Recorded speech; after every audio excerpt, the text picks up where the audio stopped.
Jack? Yep. Doug? All right, with it being after 7, we'll call the January 22nd meeting to order and start with the Pledge of Allegiance. I pledge allegiance to the flag of the United States of America and to the republic for which it stands, one nation, under God, indivisible, with liberty and justice for all.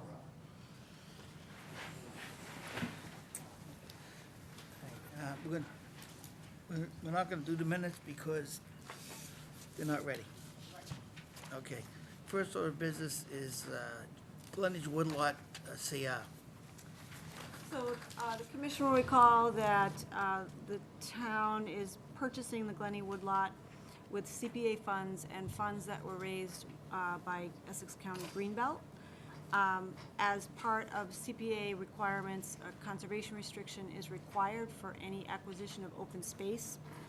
The conservation restriction was drafted with the help of Greenbelt, reviewed by the state and town council and the conservation department, and we have a finalized CR ready for the commission's granting and signature.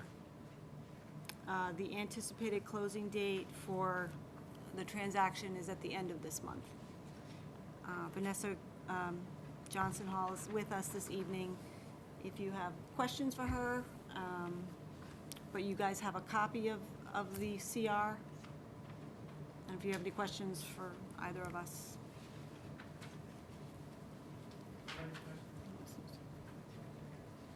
The fee, this land is owned by both parties, correct? And the CR is held strictly by Greenbelt? No, the fee will be owned by the town. Fee Town. simple will be owned by the town, and Greenbelt will hold the conservation restriction. Yeah. Required by the state anyway, or something Yes. to that effect is required. Okay, that's the only question I had. And selectmen have not voted this yet. Our vote is first, and our recommendation is to forward it to the selectmen after assuming we vote for it. Okay, Yep. I'm all set. No questions. How many acres is it, and how much did the town pay for it? Approximately 9 acres. It was a bargain sale of $250,000. The town's contribution is $200,000 in CPA funds, and Greenbelt privately fundraised $50,000 towards that acquisition. Great, thank you. Jack? No questions. I move that we vote to sign the conservation restriction and to pass on a recommendation to the Board of Selectmen that they sign on as well. All in favor, say aye. Aye. Opposed? That's unanimous. So I have the signature page, which we can get done tonight, and I'll pass along. So you just find your name and sign, and this is a certified copy of the town.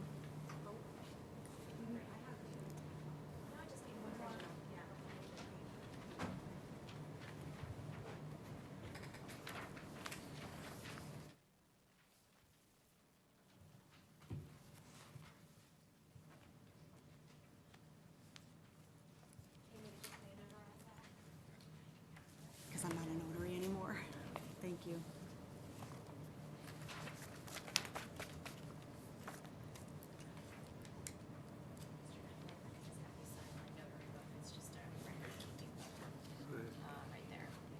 So you can read upside down.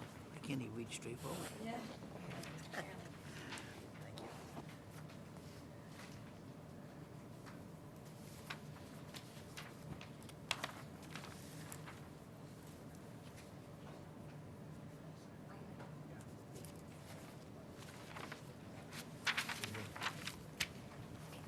What's your name? Right there.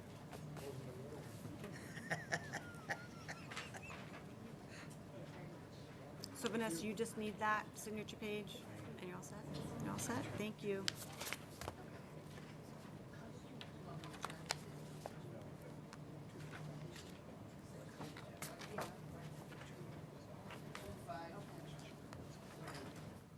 Second. Oh, I'm sorry, I missed Regency Place, I'm sorry. Take this vote anyway. Take the vote. Okay. All those in favor say aye. Aye. Opposed, and that's unanimous. I'll get rid of all the requests then. 242-1760, request to continue to 220, 25, excuse me. 20.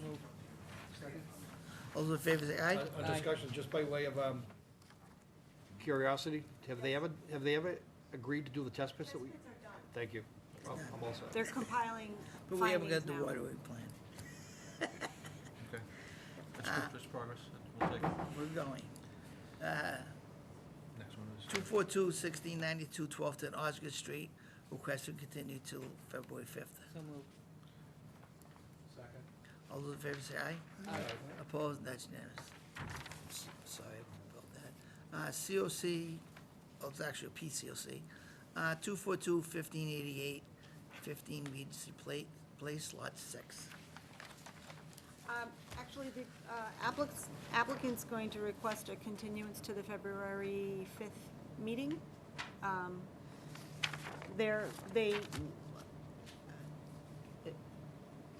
I've explained to them sort of the layers of permits that control the property, with an expired order for the subdivision, a new order of conditions for the lot itself, and how the bond is sort of tied to the old expired order and conditions in the new order. So I think this came to light with my discussion with the chair this morning, and I think the applicant is just trying to understand it and needed a little more time to talk to their respective. Yeah, and one was council, one of them was like through stuff, so we're requesting to continue to February 5th.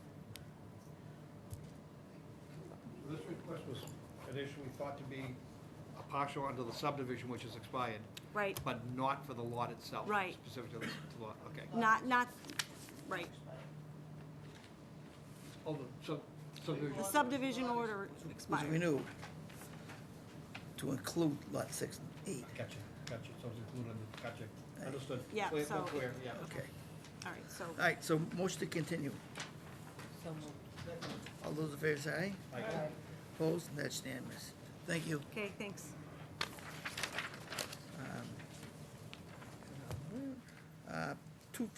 242-1766, 1600 Osgood Street.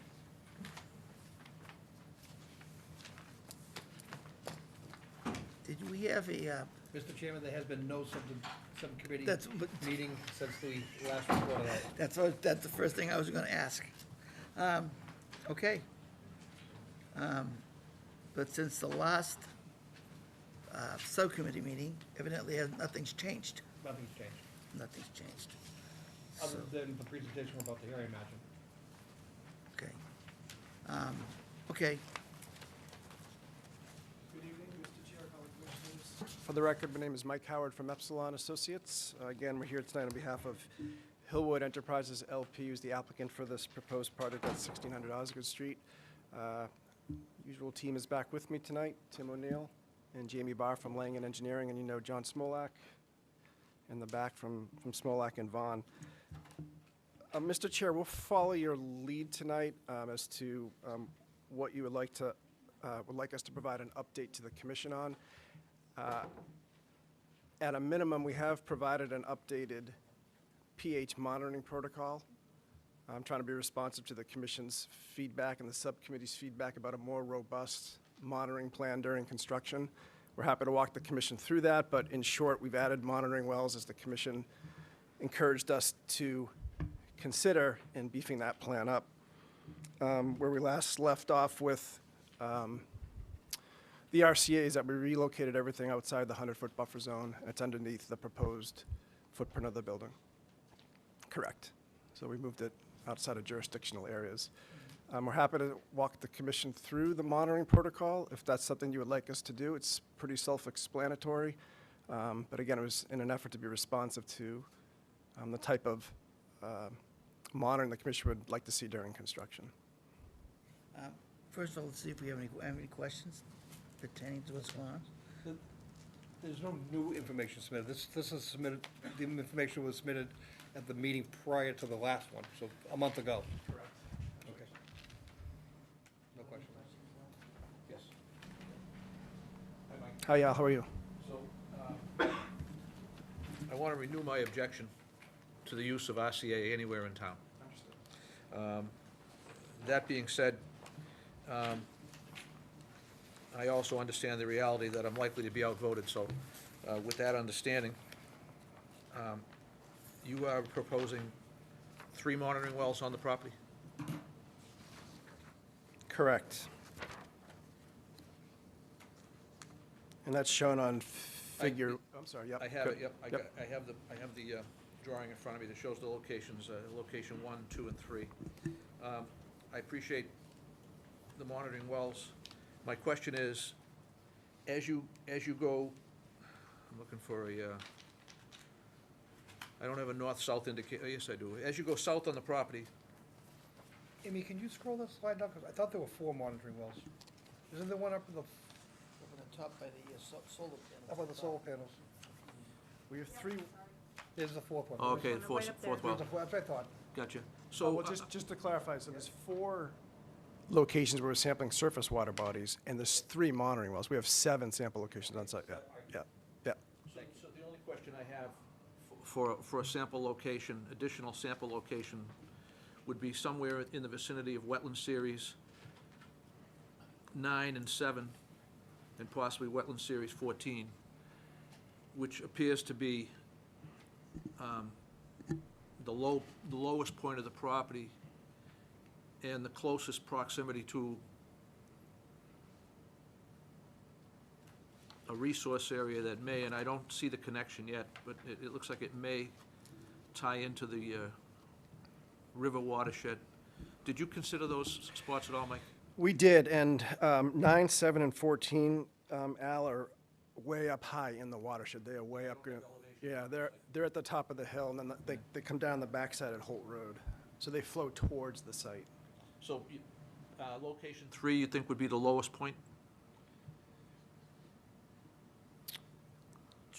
pH sample location 3, which appears to be closest to the river.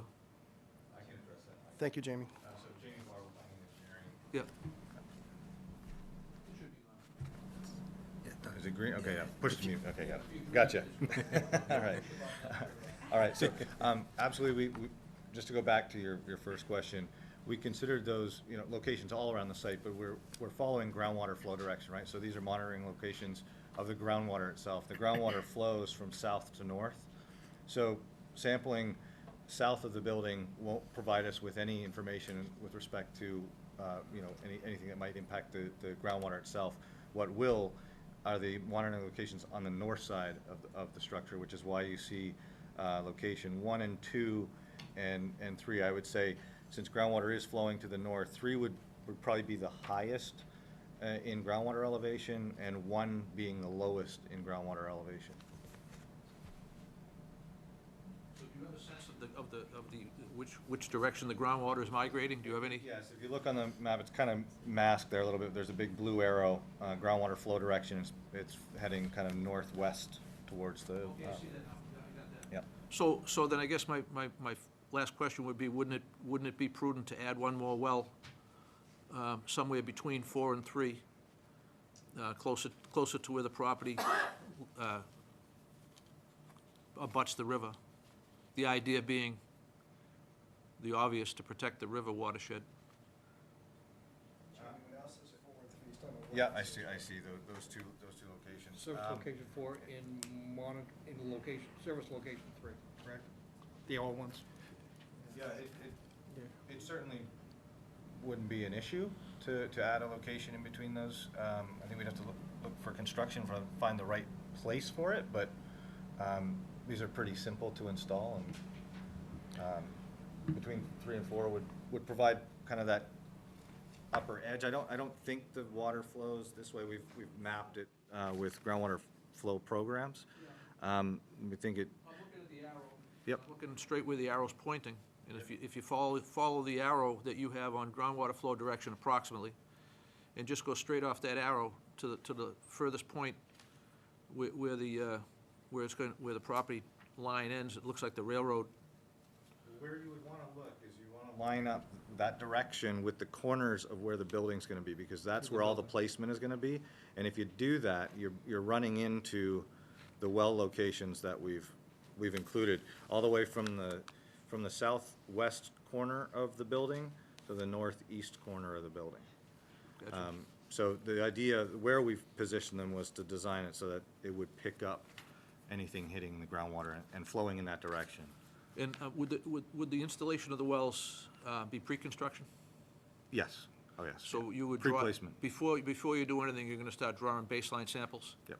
How often do you plan to draw the samples? Well, we certainly would be doing a baseline before any placement. We would be sampling, I want to say it's about right after a rain event, right? So you would expect it, infiltration to hit the water table. There is a lag, and the water flows at a certain speed. It's about 6 feet a day. So there'll probably be about a 4-day difference between the time the storm hit to the time it hit the well. So we would be monitoring throughout that period. And we have people on site full-time for this, for all of this construction. So. Certainly come up in subcommittee, it was reported out, and they reported officially at the meeting that I think you were absent at, when you were maybe away hunting. The advantage on this site as compared to maybe some other sites is that there are already a great matrix of monitoring wells out there for other reasons, so they know, they've already collected a lot of baseline data that sometimes it's hard for us to get. They already have it.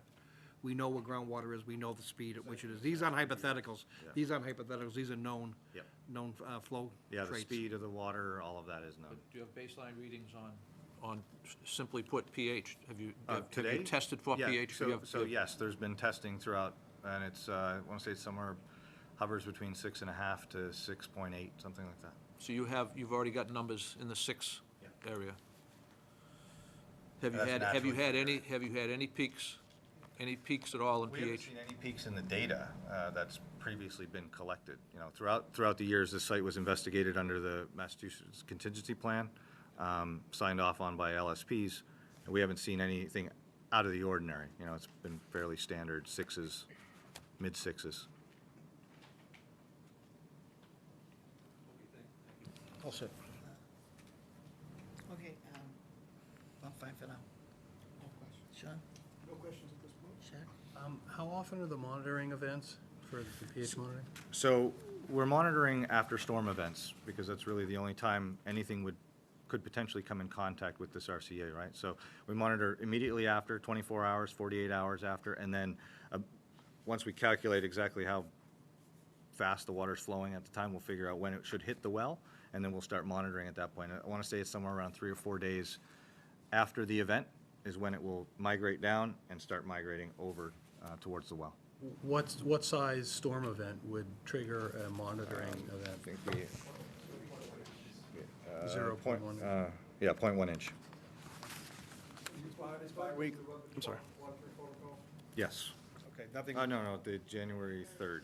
that was updated with Yes. these additional things With the we added. additional wells. Got it. We originally only had the superficial sampling location. Thank you.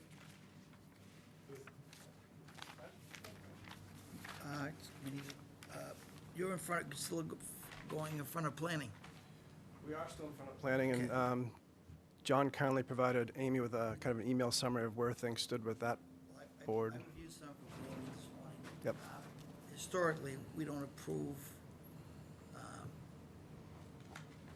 Yeah. applicants until all the boards have been, because planning could change something in the ninth inning and mess this all up. I don't think they are, because I think you're just looking for traffic study and. Traffic, water, sewer,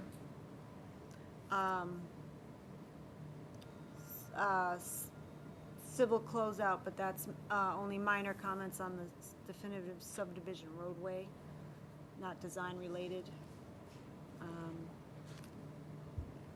Traffic may have some, Water and sewer is all off-site. Up Osgood Street, it was across country.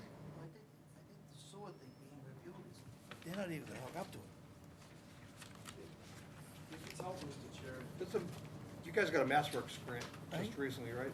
Which includes lots of off-site improvements. We already have a service line to, trunk line to the water treatment plant already. So the one they're building on 125 has nothing to do with you people, although you're contributing. Right, John? Mr. Chair, if you don't mind, I'll let John just kind of summarize the update I gave to Amy. I might answer your questions, yeah, okay. Mr. Chair, the members of the board, John Smolak, attorney for the applicant. Yeah, the town did obtain and was awarded a MassWorks grant, Hillwood's contributing funding towards the sewer line installation, as well as the town. And the town will be undertaking the permitting for that line, which is going to extend roughly just beyond 1600 Osgood Street, just north of it, with a pump station there.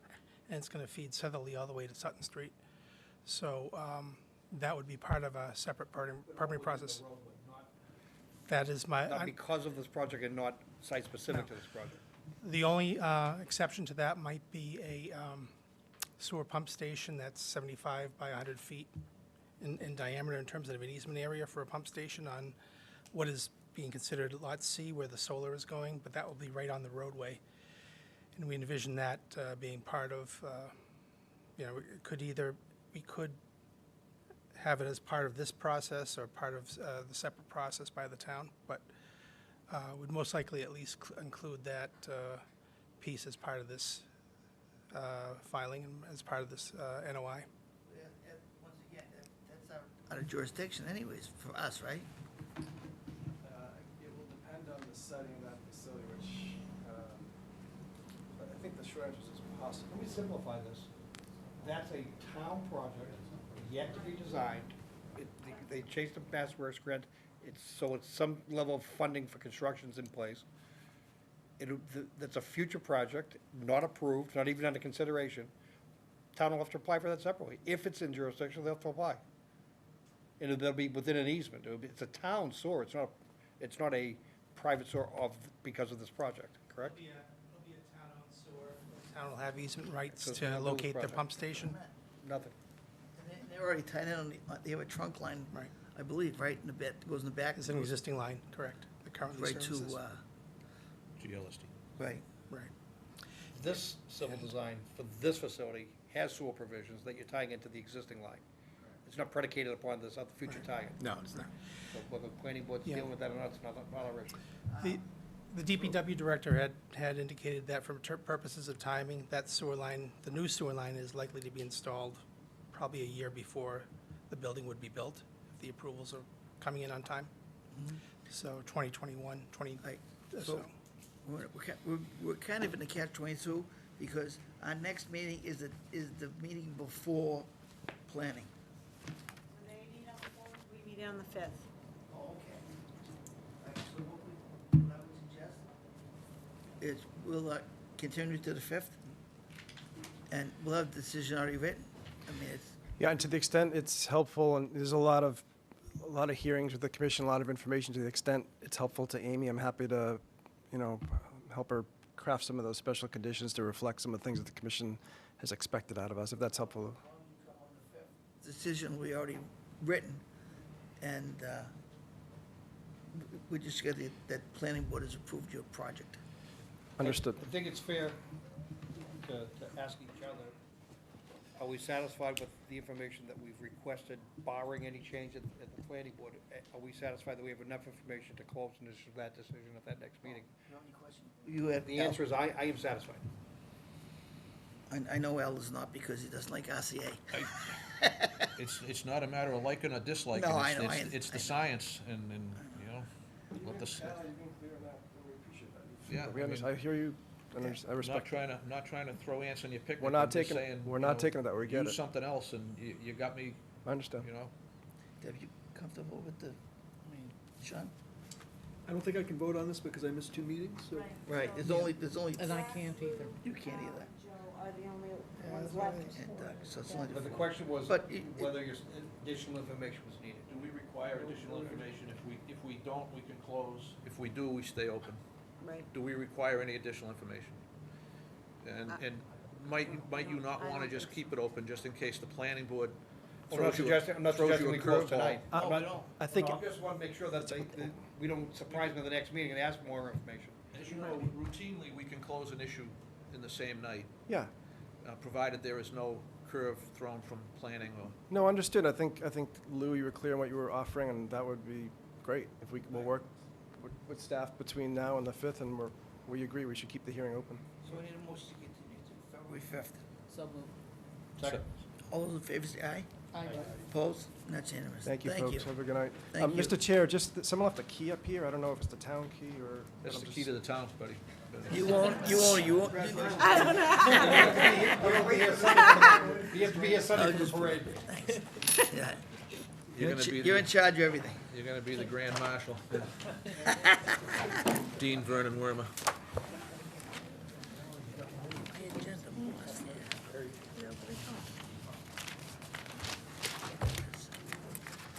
Next one is 242-1778, 461 Summer Street. So the commission wrapped up its review of this notice of intent at the last meeting, and a DEP file number had yet to be issued, so we kept it open. We have a DEP file number, and a decision is drafted, so recommend closing and issuing the order. All those in favor say aye. Aye. Opposed? And that's unanimous. Enforcement orders. 410 Summer Street. The commission had asked the homeowner to provide an update as to where he was at in preparing the notice of intent. He has obtained the services of Seacamp Environmental, who have flagged the wetlands. Andover Consultants have surveyed the wetland flagging and the property, and they're finishing the survey plan within the next couple of weeks, and then we'll start developing the notice of intent application. So there's definitely progress being made there. So I would just recommend that the commission continue this to the second meeting in February. They won't be able to get in for, yes. Okay. Yeah, swimming pool rehab. Yep. No questions? Sean? No, sir. Jack? Doug? Motion. Move that we continue this till February 19th. Second. All those in favor say aye. Aye. Opposed? And that's unanimous. Next one is enforcement order 242-1765, 2051 and 2053. Commission will recall ratifying and amending an enforcement order at the last meeting for violation of an order of conditions and additional cutting beyond the scope of what was previously approved. Commission required that a survey be done of the new cleared area, identification of trees, additional trees that were removed beyond what was approved within jurisdictional areas, and for the applicant to address the pre-construction requirements of the order of conditions. We received response to that enforcement order yesterday with the updated survey plan, a letter response addressing most of the pre-construction requirements, with the exception of additional erosion controls, payment of bond, which they've requested a modification for, and we can discuss that in tandem, and a pre-construction meeting, which we'll have. And so I've been keeping Natural Heritage CC'd on all correspondence, and they have been CC'd on the response materials that we have. I haven't heard from them since they've received the new material, but, so I don't know where their position's at. But the homeowners are here, and Ben Osgood, their engineer, is here this evening. So, in your packets, I provided you with the updated plan, and I tried to color code it so it's easy to read. I'll pull it up. Color version.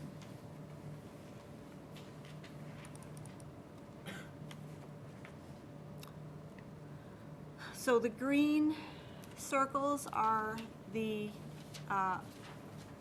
let's start with the orange circles, were the trees that were cut before any permitting was in place at all, and that resulted in an enforcement order.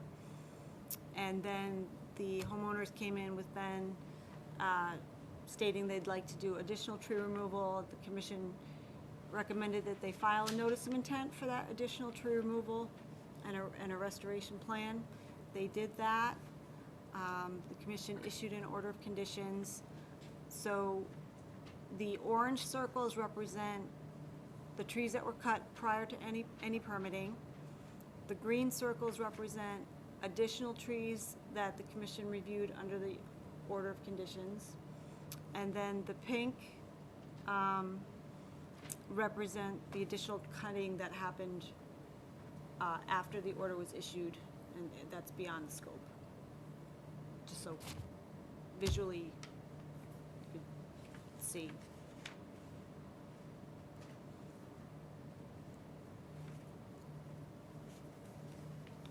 And also, based on the area of new clearing, it's under the 1 acre, so land disturbance permit is not triggered with the planning board. I'm gonna take this out of order, because I think if I speak, maybe it'll give some direction. We've issued 2 enforcement orders on this project, twice. This last time was, they clear cut trees that they weren't supposed to. They weren't even permitted. They haven't posted a bond. They haven't posted a pre-construction meeting. And I've never, and I've been here 15 years, and I've never seen any, after being approved by Natural Heritage, go in their areas and clear cut trees. So I don't know where to go with this, but I'm going to defer to the commission, and whatever direction they go, that's the way I will go. I'm going to rely on, again, I completely understand the repeated violation concern. We raised that at the last meeting, and I think the applicant understands how seriously we take it, and that's why they continue to be here trying to solve this problem. But I'm going to rely a lot on Amy's color-coded plan, which is very helpful, thank you, especially at my age. What I'm seeing is the areas that were mostly previously approved to be cut, and the areas where trees were previously cut down and ultimately approved under that order of conditions. The green and That orange. area Yep. pretty much remains unchanged. It does. And it's that the west, is that North Arrow, right? It's, Ben? Yeah. Wow, my bearings, I know where the lot is, I just got turned around. yeah, Okay. yeah, it's the I westerly would have boundary. expected north, more to be the right. Right. Okay, so, okay, so it's mostly along the easterly boundary is where some additional cutting was made. And a couple things pop out there. One is, yeah, it's an activity that probably we should have known about, particularly up near the top where the wetlands are closest. The other that jumps out, I mean, whatever action we take here seems to be that, unless the survey of the property line's not precise, seems to be that most of those trees are on another property. It's Commonwealth. State land? Commonwealth, yes.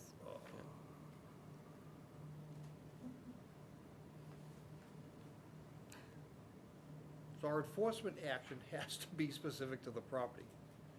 So are we to say that any of the, I think the trespass issue is not ours, regardless if it's a state agency or not.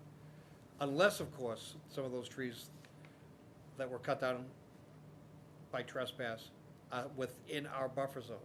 And then we're about to issue an enforcement action on someone else's property, the state, in addition to this property. It looks to me, by scale, that we're only talking about maybe 1 or 2 trees, and hopefully none, up in that upper left-hand corner, that may be within our 100-foot. I see the 25. No, we've got one. No, it's way within the 100, right? 2, 3, Yeah, it's 4, way within 5, the 100. 6, 7, If I'm looking at 8, 25, I can see 50. There's like It's 9. probably closer to 9 or 10. 4 or 5 trees, right? The 6. Pink, On the state property is about 5 or 1.5. right, within the 100. within the 100. Yep. And riverfront, though. You have riverfront. Right. Actually, they're all in jurisdiction. They're either in riverfront or buffer zone. All of Oh, these, all well, that of was- them, all of them are in jurisdiction. All the ones in the pink are in jurisdiction. What, you know, I was fixating only on the high Yeah. resource No, area. I sorry, I no. wasn't thinking about the brook Yeah. across the street. yeah. Ugh. There's about So 11. I guess, I mean, I don't know, other than somebody asked, so does the other landowner know that this has happened? No. And it's not our obligation to report it, but at Well, some the- point in time, someone's gonna ask. The other thing is overlaid over that is the power company easement. So this is, the trees that are now not there, were right along the edge of the gas line cutting. So that's the end of the trees. It's, and they're within the within the gas line easement, power line easement that's up there. I was gonna suggest, because when I saw that, I was gonna suggest that the commission, we could put it in the order that 25 trees are planted over on the edge of the property, period. And if you're not ordering any to be planted off the property, but if they happen to plant one or two over there, nobody's the wiser. But, you know, we'll say we're planting them all on the property, so.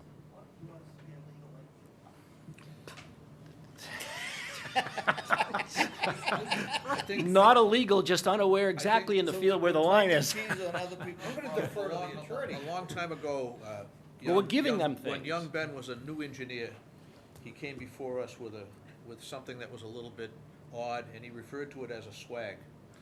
And I think what he's requesting Then we that have we, to define it publicly. and he's asking us to consider this a swag right now. Right. I have no doubt in my mind that's what's going through. Right, right. I mean, we all, you know that you can't, to go to the state, we'll be here a year from now talking about this, and they could just plant 20 trees back in there right along his property line, and that would be, replace the trees in close proximity to where they were taken from. I'm not trying to bust chops, but I think the Right. bottom line comes down here is, and this is why we gotta be real careful about what we do out there with proper permission and knowing what's going on. This can be a nightmare that you brought on yourselves. We have no responsibility to report it to the state, other than maybe some moral one, which I have no intention to flex on.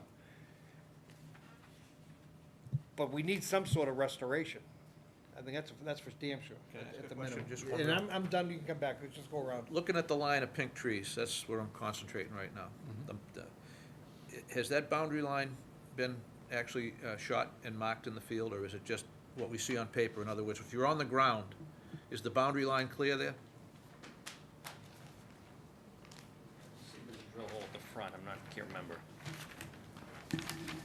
Like if you went out and shot that, you'd hang markers, or you'd put drill holes, or you'd put some type of memorialization to show the boundary line. Is there any type of, There is a drill hole at the front left corner, okay, and there's also a pipe back at the back left corner of his lot. so. So it could be evident in the fields, 308 feet apart, you could probably sight between them. So you could approximate a line. Yep. So you should do that, and they should respect the line. Mm-hmm. Yep. That's the best advice that I Right. can give. And then stop worrying about everything else. Just respect the line and put the restoration on the Right. correct side of the line. So the sum total of these trees that Ben just suggested would be only within their own property, Right. but to offset the ones that were lost off property. That would be my opinion. Okay. That would be my opinion. That's what I would recommend. I think they're close enough. I mean, the trees were right along the line. A few of them were almost borderline trees. Just saying, I think that might, if you keep Right. it simple, Yep. you know, because you can certainly make this a lot more complicated than it is, and it Right. doesn't need to be. Right. I don't know, that's all I have. That's all I have. I have no comment, because I have a comment. I fully agree with Al's assessment, Okay. and I support that.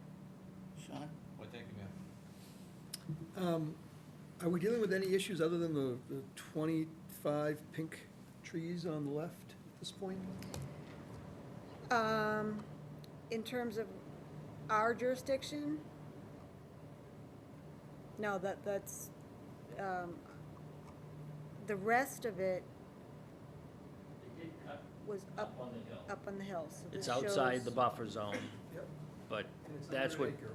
it's under an Yeah. acre, and that's what's natural heritage is concerned. Now, they have the information. I talked to Mr. Paulson, I think it was, and he wanted me to send him the information. He hasn't gotten back to me yet, and he's gonna tell us what to do to make, comply with their regulations.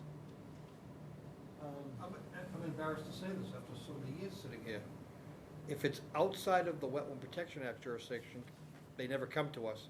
But if they're up in an area that's priority habitat, the obligation lies only with the landowner to notify Natural Heritage.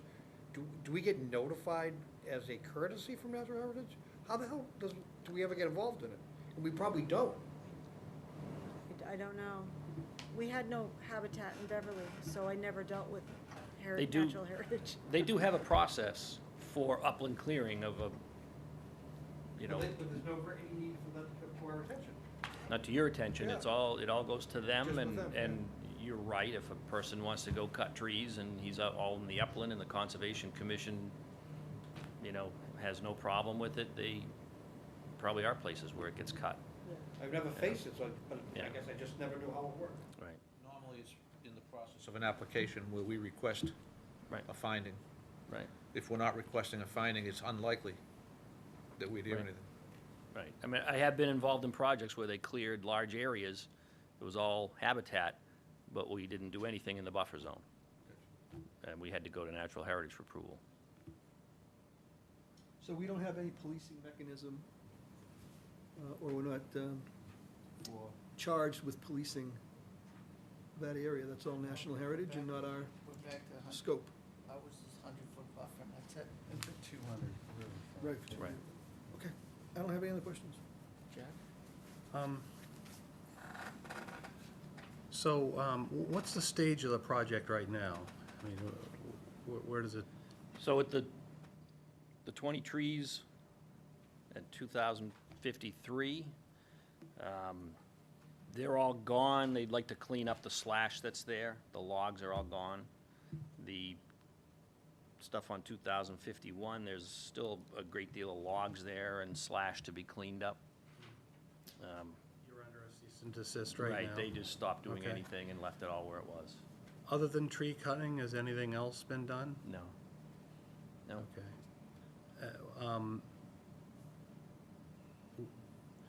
As you know, Ben, our orders include,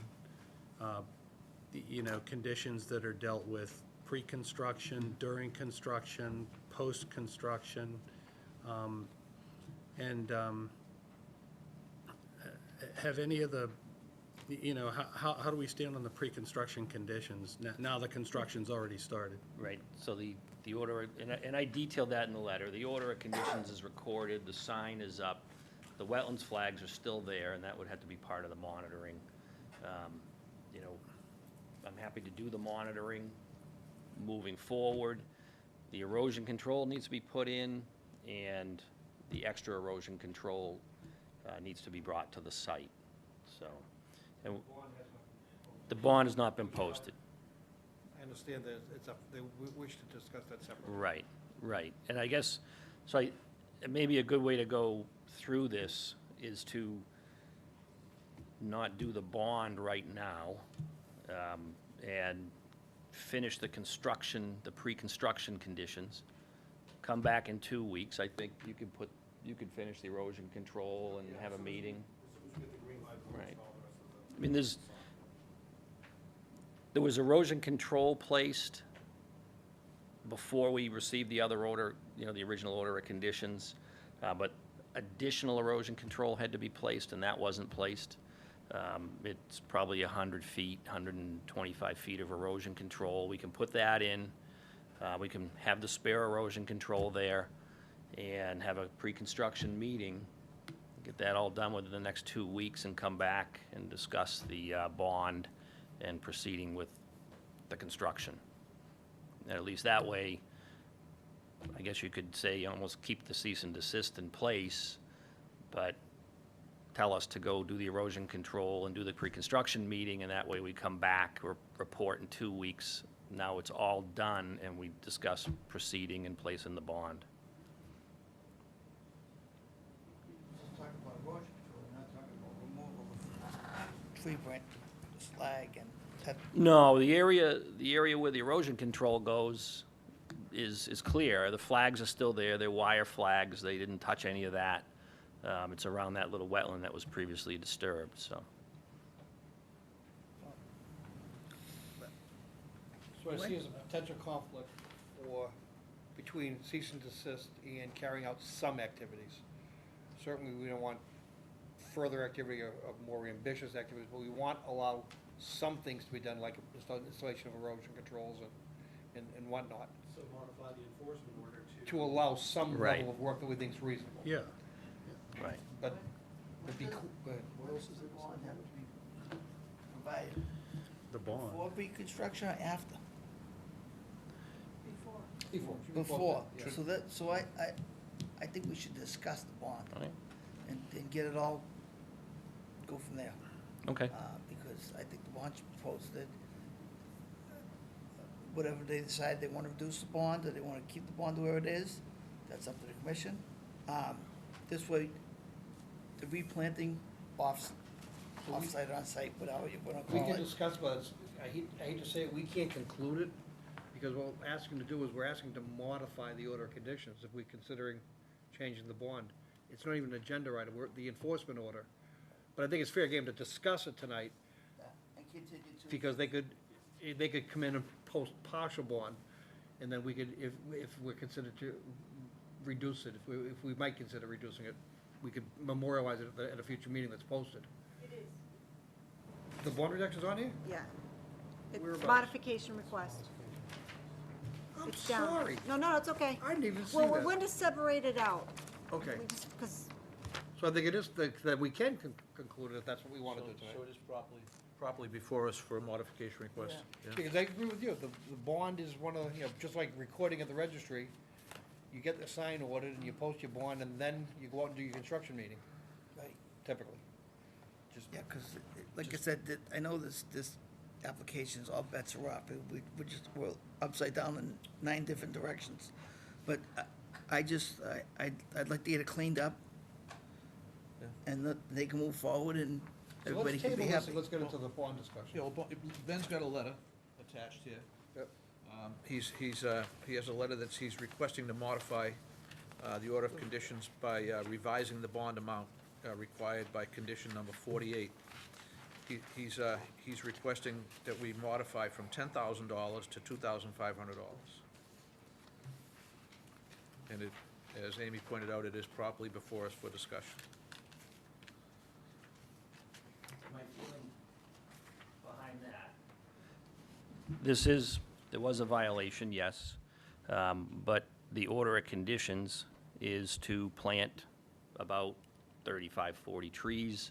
Now it goes up to 50 trees, 60 trees. I priced out the trees at New England Wetland Plants, Inc.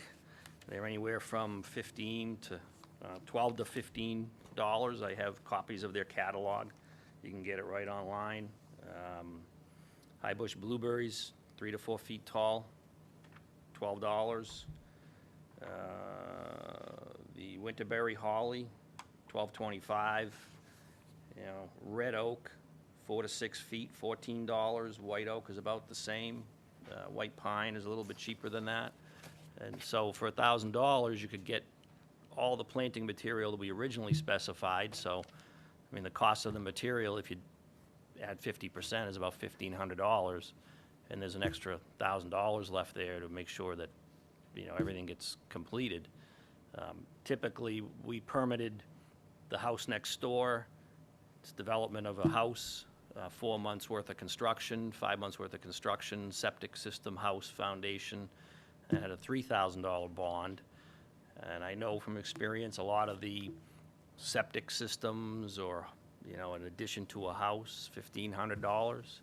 I think a 25 is sufficient. I think 10 is a little bit, it's,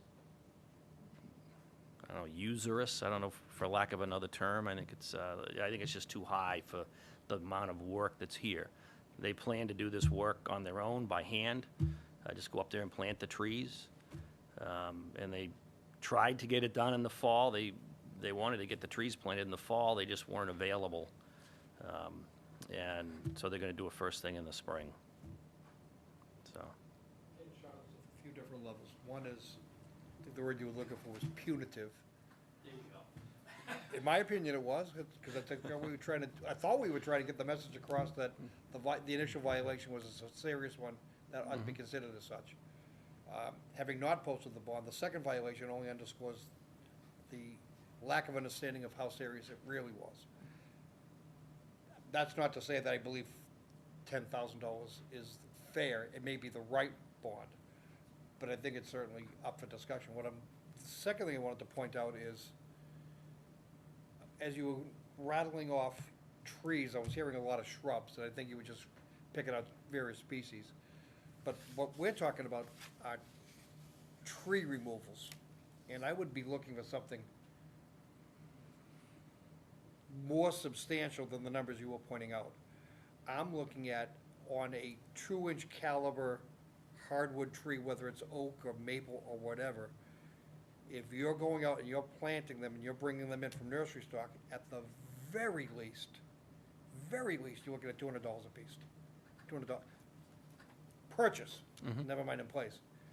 So I think you take 200 times the number of trees that you gotta replace, that's, in my opinion, with labor being theirs, that's a more accurate number of what is hanging out there for vulnerability. You might wanna bump it up a little bit for contingency or whatnot, but I think it's something way more than 2,500 and way less than 10. What I think that we're hearing is, what I'm not understanding, if I'm not hearing it, I'm just simply not understanding it, is what the expectations for replacement tree planting is. Because I'm not looking at high bush blueberries at $12 a piece to replace an oak tree that was cut down. So we have a condition that requires restoration trees shall be at least 1.5 inches in caliber, and the trees shall exhibit 100% survivorship after 2 growing seasons post-installation. And then that any replaced trees then exhibit 100% survivorship after they're planted 2 growing seasons. Well, that's just simple arithmetic. We know what that tree is worth. I mean, it's easily obtained from several sources.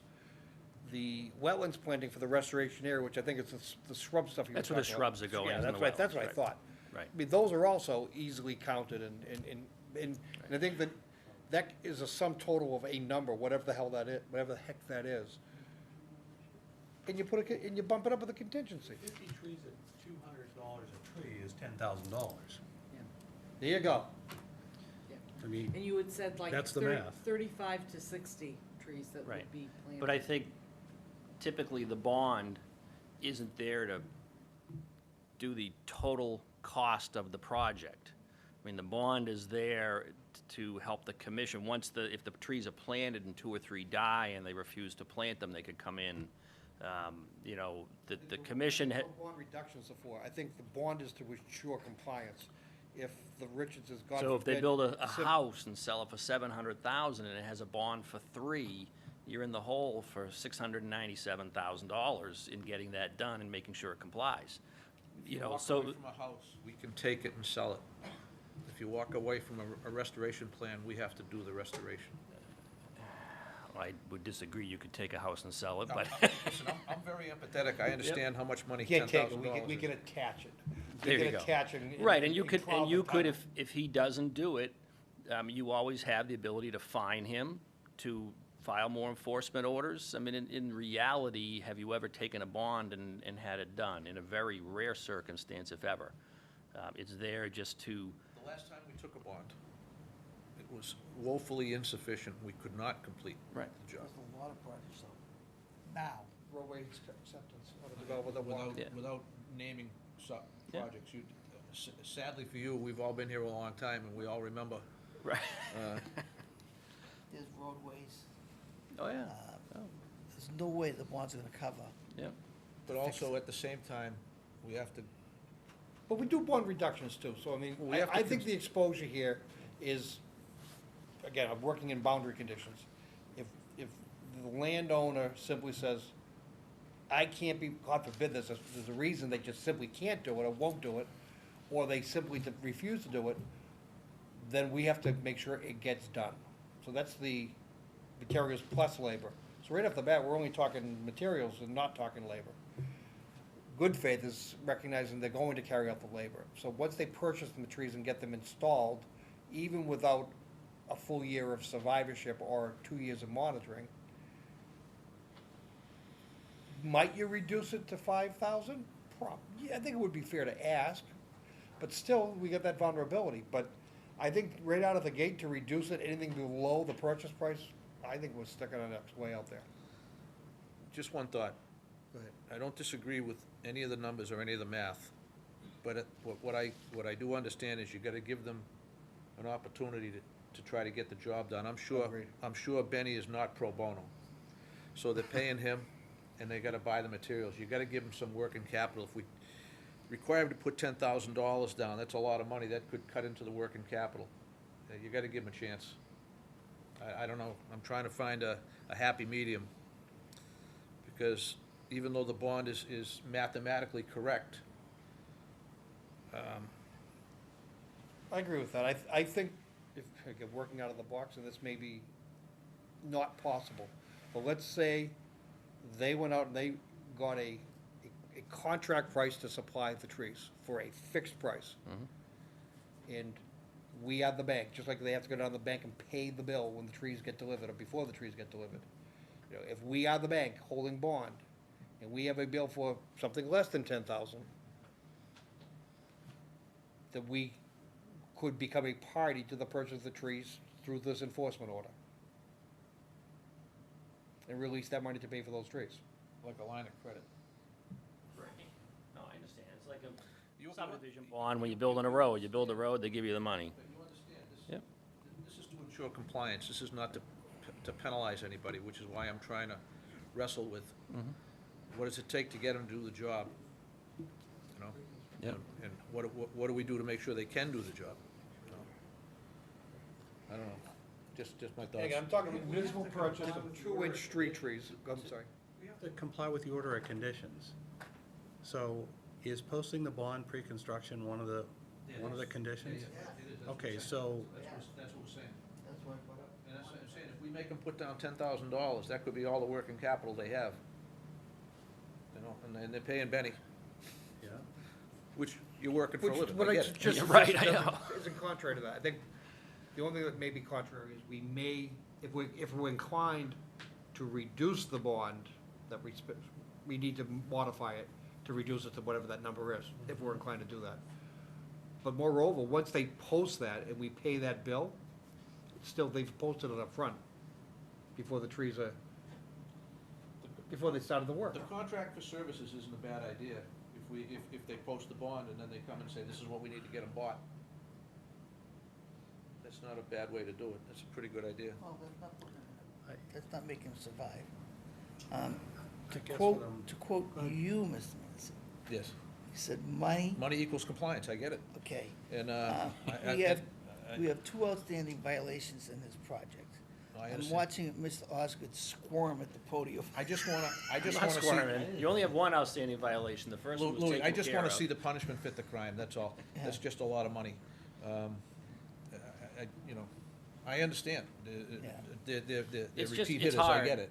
I get it. I'm just- It's hard for a homeowner, I mean, to put up $10,000 and go and take it out of his account and out of his savings and put it up and do the job and wait for the money to come back. It's just, it's difficult to do. Well, they can also plant the trees, get survival, get compliant, and then ask for bond release. Oh, I understand they're gonna get it back, It's not like but we're gonna keep it forever. I know that, but, you know, it does take a long time to to get compliance, and it's a long time to take his money away. I mean, all kidding aside, I mean, this site is a mess. It's all done, and we don't even know what I've never encountered natural heritage before. I don't know, they might be more severe than us. But, you know, we don't know. We'll never know. I've We're never gonna find out. I know. Well, yeah, you will, because we'll keep you informed. We'll come in 2 weeks and say they approved it, no problem. You don't get enough credit for your sense of humor, buddy. I'm letting you know that I'm not in favor of bond reduction, but that's my own personal. Was the $10,000 bond determined prior to the removal of the trees? What do you mean? What do you mean? Then they can do On the whatever first the order violation, conditions it's- says. on It was the part of first the order of violation. conditions for the first violation. For the first violation? But it wasn't, it was frankly, it was a surprise because it wasn't discussed. I had discussed it with them and said you probably have to put up $2,000 or $3,000, which is the typical for this type of project. And then when we got it, I called Amy and I was like, what's going on? Yeah, Well, this is a lot of money for these We also had people. Amy go out there and I don't know which one it was, and it's irrelevant. They said that Mr. Osgood said we can do what we want. Within the order of conditions. Well, we didn't get that part. All right. So that's what's rubbing me the wrong way Yeah. from the get-go. So, and then to cut as many trees as they have, we're talking 25 to 50 or whatever number you pick. Not What even is that, what counting. is an actual count? We were dealing with round numbers. Standing hardwood, never mind the lower wetland shrub restoration. Are we looking at 50 larger trees? Talking about the pink ones, I counted about 22. Pick one to the new ones. We have all the old ones from the previous violations, which are the orange ones plus the pink ones. Correct, Amy? Yeah, about Yep. 50, 60, somewhere there. Keep going back to Joe's idea, it's not a bad idea. It's But- 50 now. It was 22 before. You've doubled it by what you cut this time, in round, approximation. So what would have been 25 would have been a $5,000 bond. Making it punitive made it 10. By virtue of the additional cutting, makes it 10. But keep in mind that cutting they did before, if we'd come in here up front, there were probably 2/3 of those trees would be totally permittable under the regulations. What did we So order? their only mistake was they didn't know they had to come here to cut the trees. So, What came out and of these, that last order condition? What was that tree count on that one? The standing hardwood? I think it's about 40 total, 41 or 2 total trees that we're replacing. That you were replacing? Plus the big now. Plus. That's how we end Right. up with 54. We just keep getting higher. We're not getting lower. No. Ben, let me count. you should embrace Joe's suggestion. Post the bond, get the contract in hand, and then come back and Is that request a okay? reduction to pay for. You post it, as soon as you buy the trees, you get, Cost. And, you really don't. And then you would return the cost to install the project, hold the rest for, is it 2 years, until they prove to live, and then you return the rest of his bond? Basically, we're gonna pay for materials on site. You're gonna give us a release of liens that you know that they've been bought and paid for. That money gets released so you can carry that bill. You're gonna plant them in the season in spring. They're gonna be hardy, they're gonna be beautiful. You're probably gonna come back sometime in next spring and say, look, they've survived a full year. I want half of my remaining money back. And or maybe you can ask for more. We're gonna hold what only is left on those trees that continue to remain vulnerable. Fair enough?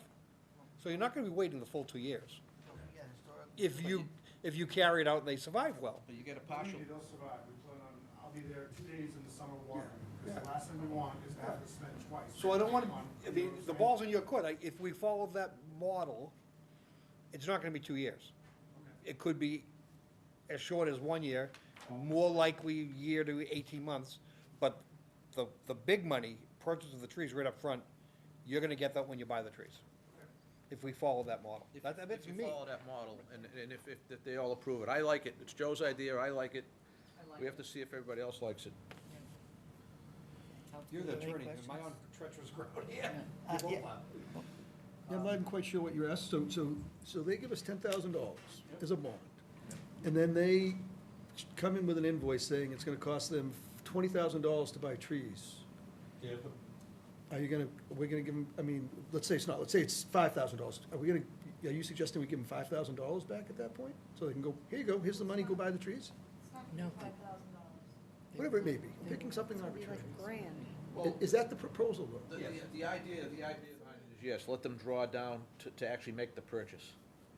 The trees are almost covered, almost the And entire then, bond. and then we stop, then we hold fast at a certain number that we're all comfortable with. So we grant a bond reduction. Correct. Like Sean's, They're point, gonna come in I'm not and sure if you get request it delivered because you're a brilliant attorney or you trip up. So what if the bill comes in higher than the 10? Or even around it? Right. How much do you suspect? I mean, including replanting for these additional 20 trees that are Well, in the pink. New England wetland, I'm not sure if they're 1.5 caliper. They may be a little smaller than that, so we may have to go somewhere else, and I don't think, An inch and a half is not a small or a light tree. right, It's gonna require a front-end loader to move it. The big guy's not gonna pick up an Yeah. inch and a half tree. It's gonna Not need with a- root mass. It's not happening. yeah, I think they're planning on a bobcat with forks at some You're gonna rate. need something to pick them Yeah. up. That's a big tree. Yep. So if they're $15 a piece, I mean, that you those were bigger quoting. trees would probably be somewhere in the 90 to 100 in a wholesale rate. If you stick it with that size. That Amy's talking about, Right.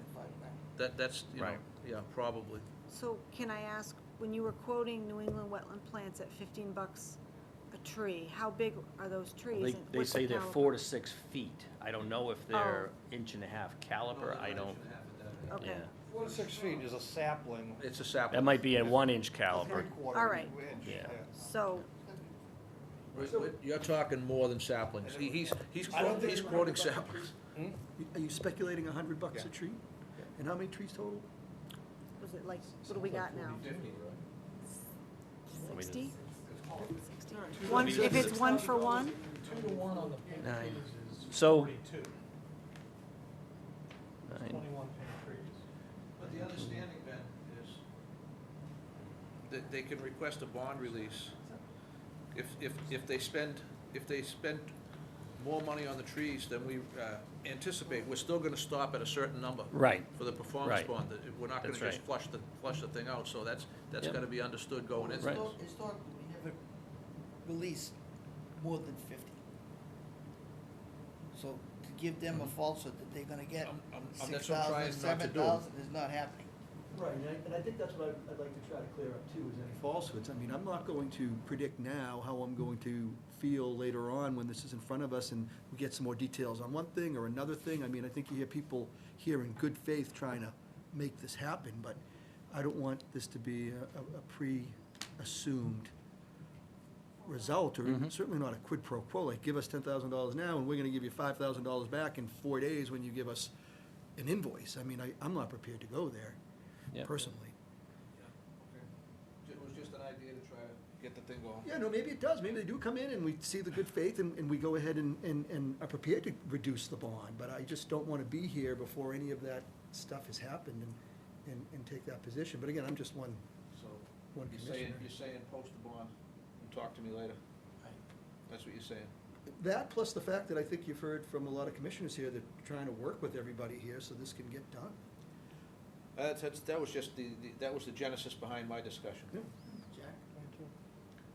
Well, if we're going to consider a modification request, in terms of bond reduction, in light of all those trees that were unauthorized removal, it makes sense for me to consider, as part of the modification request, to keep some of those trees that are already in place that were previously approved for removal. the green ones. They're all gone. Everything's gone. Yeah, that's what I'm saying. There is Oh, nothing left. okay, I misinterpreted the plan, because it looked like, All they wanna do now is just clean up. no. What they wanna do is clean up the limbs and then get ready for planting. All the trees are gone. So what's left on the site is limbs, right? That's all that's, Those are logs. Okay, I thought those were still standing. No. you Trade 'em. guys marketing the wood, is that what's going on? I'm sorry? Were you selling the wood? No, so what we did is the initial, it was to maintain the property. So Dad found a guy who's a tree company who came in and he will perform the work for the trees. So we're not making anything on the trees. He's the. So he did the work, we took the trees. and- Correct, correct.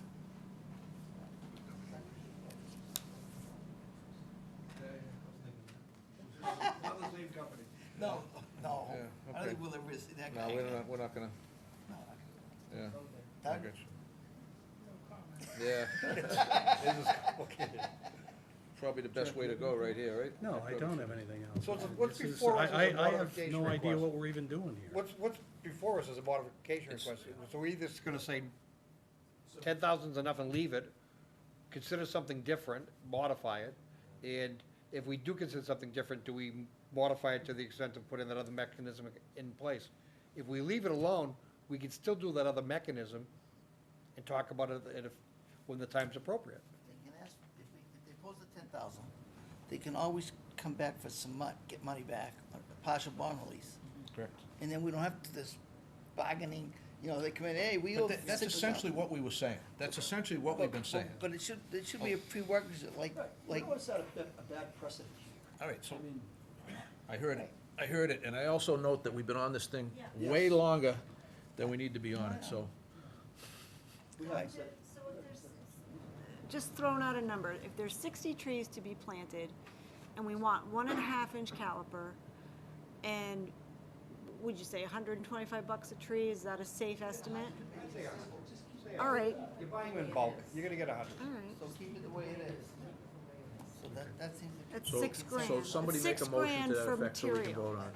We need a motion because it's properly before us as a request. I move that the request for modification to reduce the bond be denied. Second. All those in favor say aye? Aye. Opposed? That's unanimous. I'm voting. And one One opposed. negative. Yeah.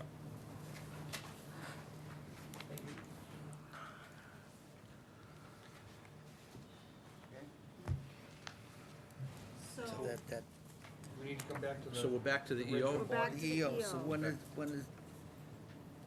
when do you come, they gotta come with you for pre-construction, post the bond, so that, So post the bond. Post the post the bond. bond, or put then your set own up a controls in, pre-construction. And then once you do your pre-construction, we can come back and allow, and that's the only work allowed to be done, and after that, we could release the work for cleaning up the slash and Okay. piles and, We'll just start over.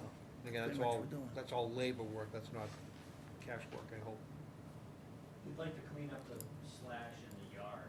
I mean, just by hand, not with any machines, but, around the house, they left it there, it's on the grass, it's, That could be handled in pre-construction with Amy, okay. okay? But the bond has to be posted before I do a Yes. pre-construction meeting. Just like a Right? normal application, Yeah. bond's I posted. mean, that's how the usual, Yeah. that's how it usually goes. And like I said, at some point, and when you say usually, you mean every time? No, it does. Every time. Oh, I don't Not step just on. sometimes, every No, time. it does. The problem No, here it is does. work I mean, that started is, before pre-construction. Right, Yeah, so that's the problem. let's Yeah. get back to the norm. that's what it is, that's, we're starting from square Not one. usual, it's the requirement. Yeah. Yeah. So, and then, so you can tell the applicant that they come for a bond reduction after this project is progressed. Like, if we get the trees planted and they're growing and you got to make a What's gonna presentation. likely happen is they're gonna go out, and they're gonna shop, they're gonna get a contract in place, Right, and they're gonna come back to visit us, or they're gonna come back to visit Amy, and we're gonna have some document that says, this is what I'm purchasing these for, we can discuss it at that point. I Not a would- reduction, just how we're going to proceed. I hope it follows what we laid out, but we'll see what it looks like. Well, Ben's got a schedule here on page 3. okay. Looks like he's proposing a summary and a work order. Do I take it that way? Mm-hmm. Okay. So it looks like at condition 42, you need to post bond. Right, Okay, right. okay. Right, and it's gonna be I think I put down 3 weeks to get the erosion control in. I believe that's what it was. Give him a little time Month? and schedule a, Does a month work? From today, so it'd be, drawing a blank. October? I'm sorry, not October, I'm sorry, not February 26th, isn't it? February 19th.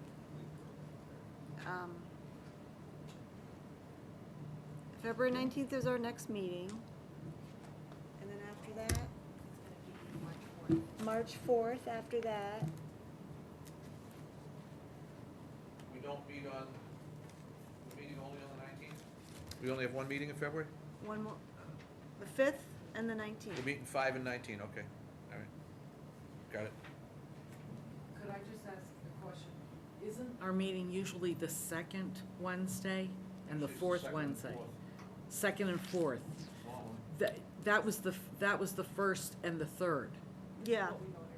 It's what, yeah, I drafted this schedule, you guys saw it. You were okay with it. Oh, Because we Are they were asking always for the rest of the year? Is that? Yeah, is that bad? Yeah.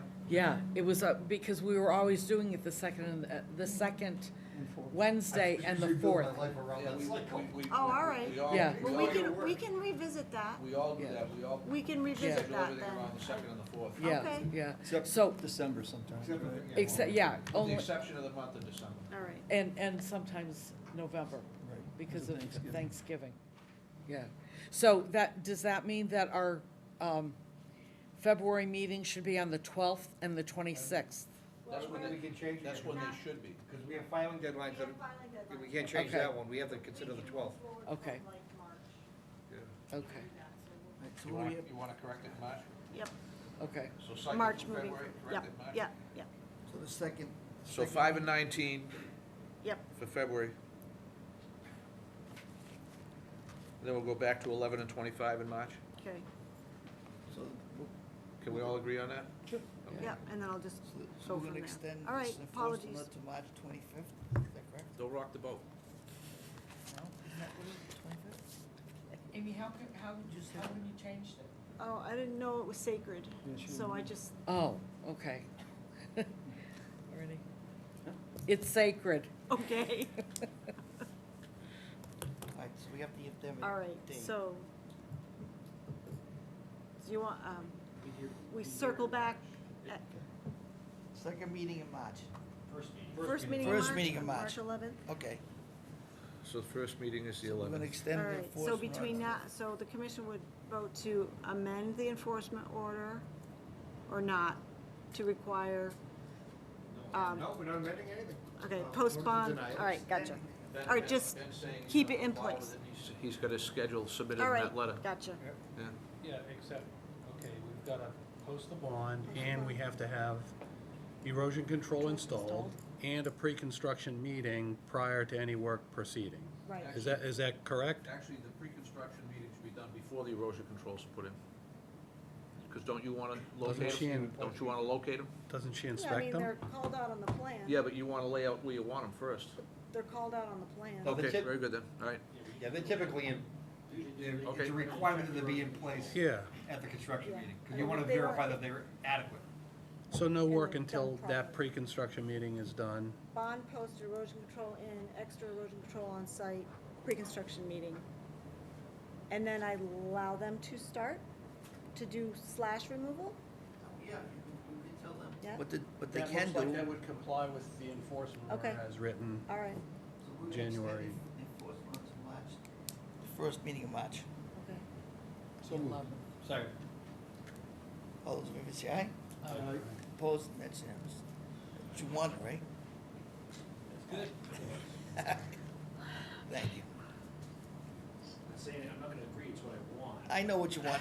I want $1 million, but nobody wants to give it to me. Exactly. Thank you. Okay, so, you know, let's do it. modification request we took care of.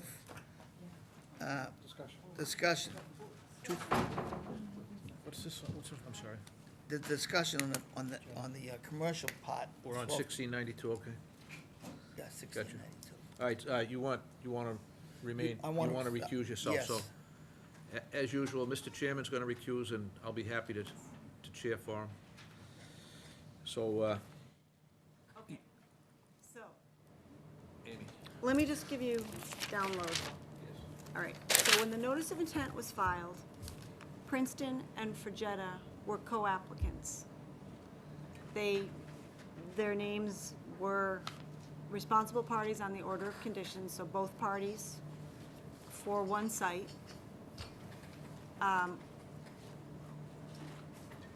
With the proposal that the site would get split up into a commercial parcel and a residential parcel. But for the commission's purposes, it's one site with two responsible parties, Princeton and Fregetta. Two applicants? and- and party, the applicant. the applicant, which are right, okay. So we're at the point now where Fregetta has a commercial development team submitting building permits for the buildings on the commercial part of the site. NRP was the site contractor for Princeton.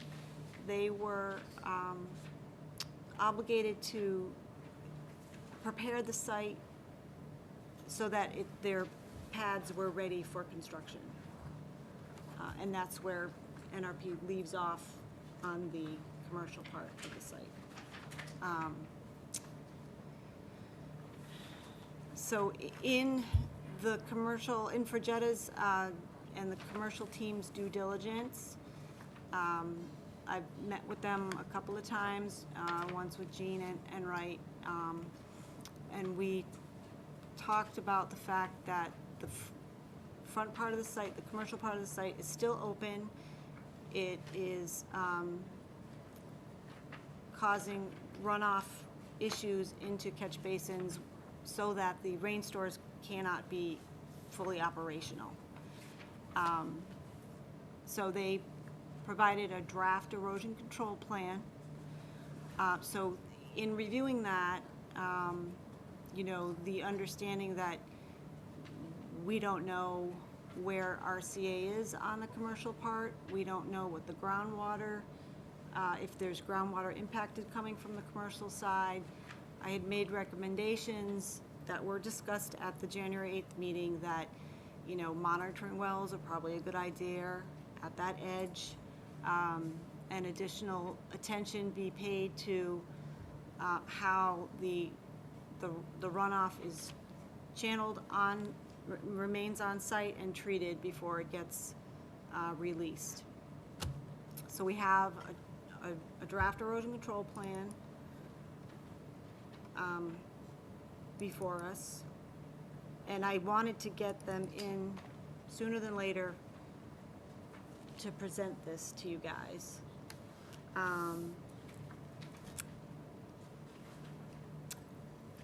And I think I'm losing my train of thought, so. I think we're at a point we can probably hear what they propose, and we can take the discussion Okay, from there. okay. So just, you requested discussion. I did. And, I did. You represent, For the record, my name is Robert Di Benedetto. I'm with Hancock Associates, and I'm representing Fregetta Development. you're with Hancock, okay. Yes. All right. Are you an engineer, or are you a Yeah, wetland scientist? civil engineer. You're a civil engineer, okay, all right. Okay, I think, Yep. sorry. Yeah, yeah, yeah.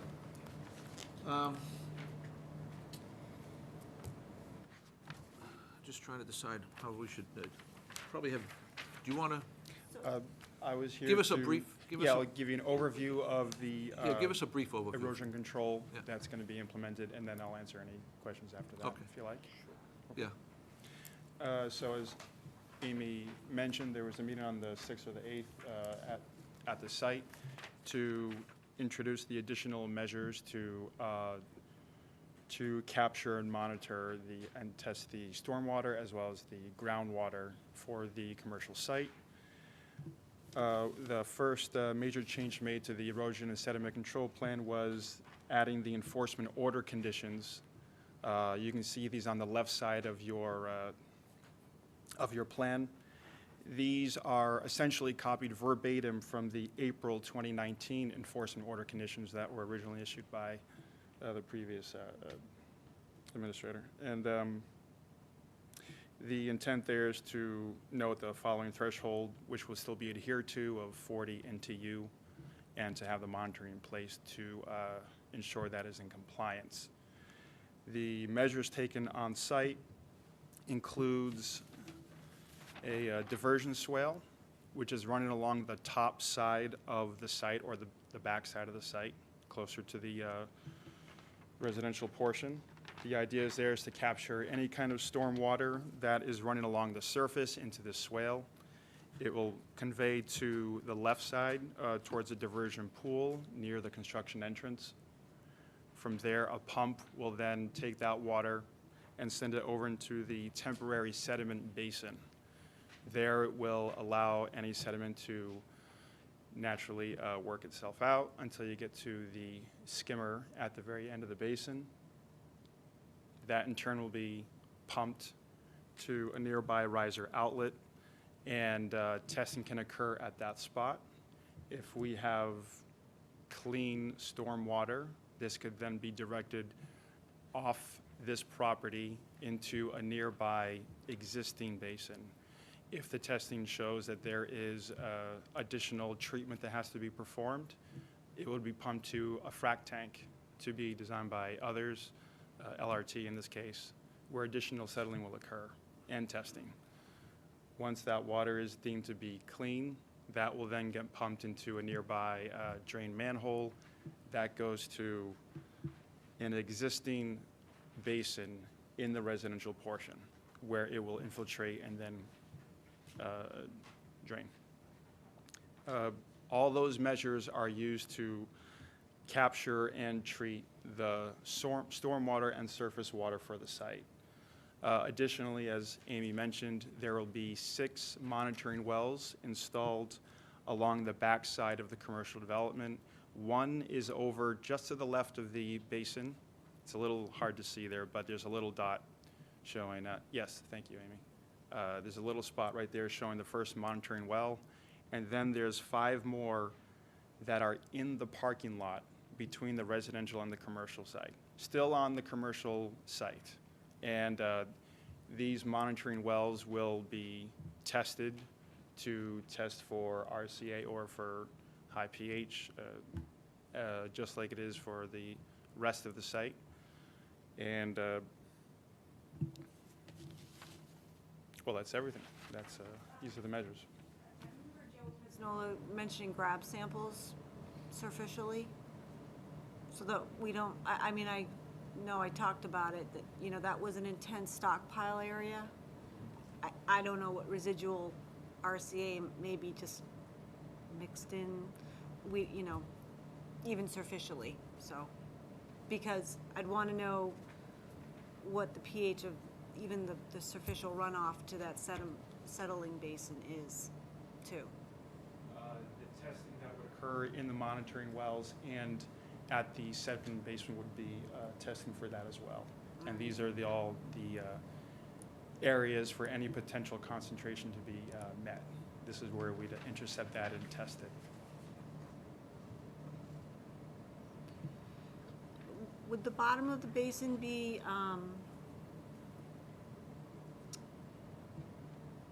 treated so that it can't be a place of infiltration? I'll discuss something just upstream of that first. From the swale to the diversion pool, there will be areas where there's already existing infrastructure.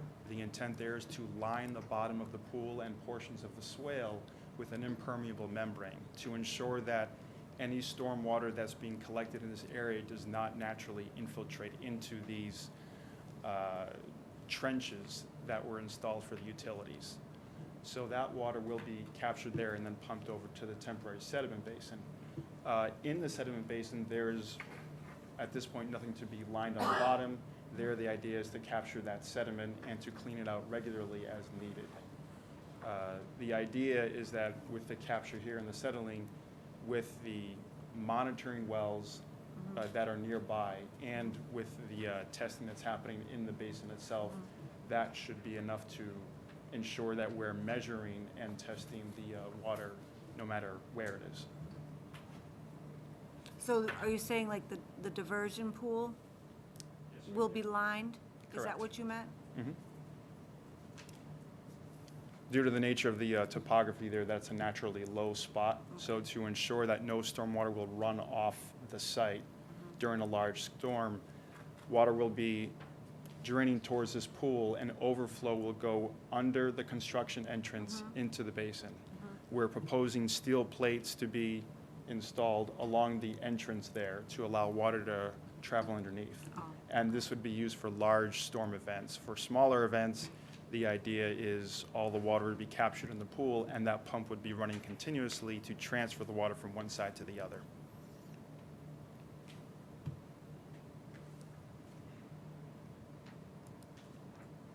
Before I forget too, I talked about vehicle tracking on and off this Yes. area. Just want to make sure that gets addressed. That was the other revision we made. We have a 50-foot long construction entrance specifically for vehicle tracking.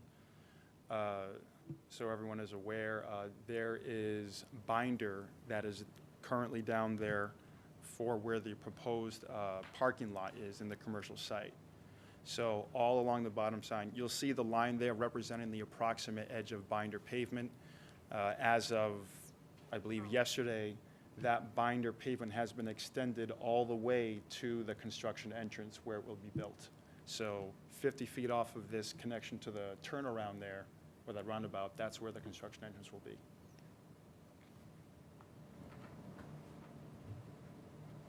And then I see you have the concrete Whiz concrete washout area. area. Yep. Upgrading of all the erosion structures.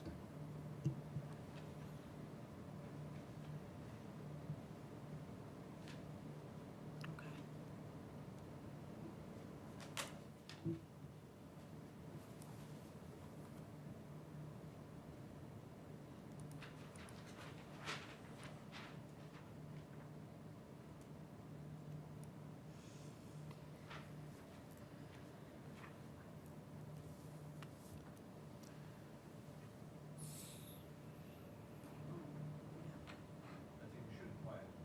I do, I Are just you, want to are make sure you you're set all with your set. questions I think so, for the moment? for the moment. Okay, yeah, just throw something at me when you're ready to, Okay. yeah. Sorry, Bob, is that, Sure. is that Robert or Bob? I go by both. Okay, I'm Joe. I guess I'm comfortable to hear that, you know, Hancock has a knowledge of the general picture out at the site here, and glad to see there's a continuity at least between both sides of the site, with regards to understanding the overall picture. But I think Amy prefaced, and I want to be explicitly clear, and you guys, I think, must understand by now, I think of this more as a separate phase as opposed to a separate development or a separate construction activity by separate parties. This is Amy said it clearly, it's a single permit to a single applicant that happens to, at the time, be two parties. And that anything beyond that is a business venture. The responsibility of carrying out the entire order of conditions and all of the enforcement actions are incumbent upon the applicant, both parties that we're talking about. That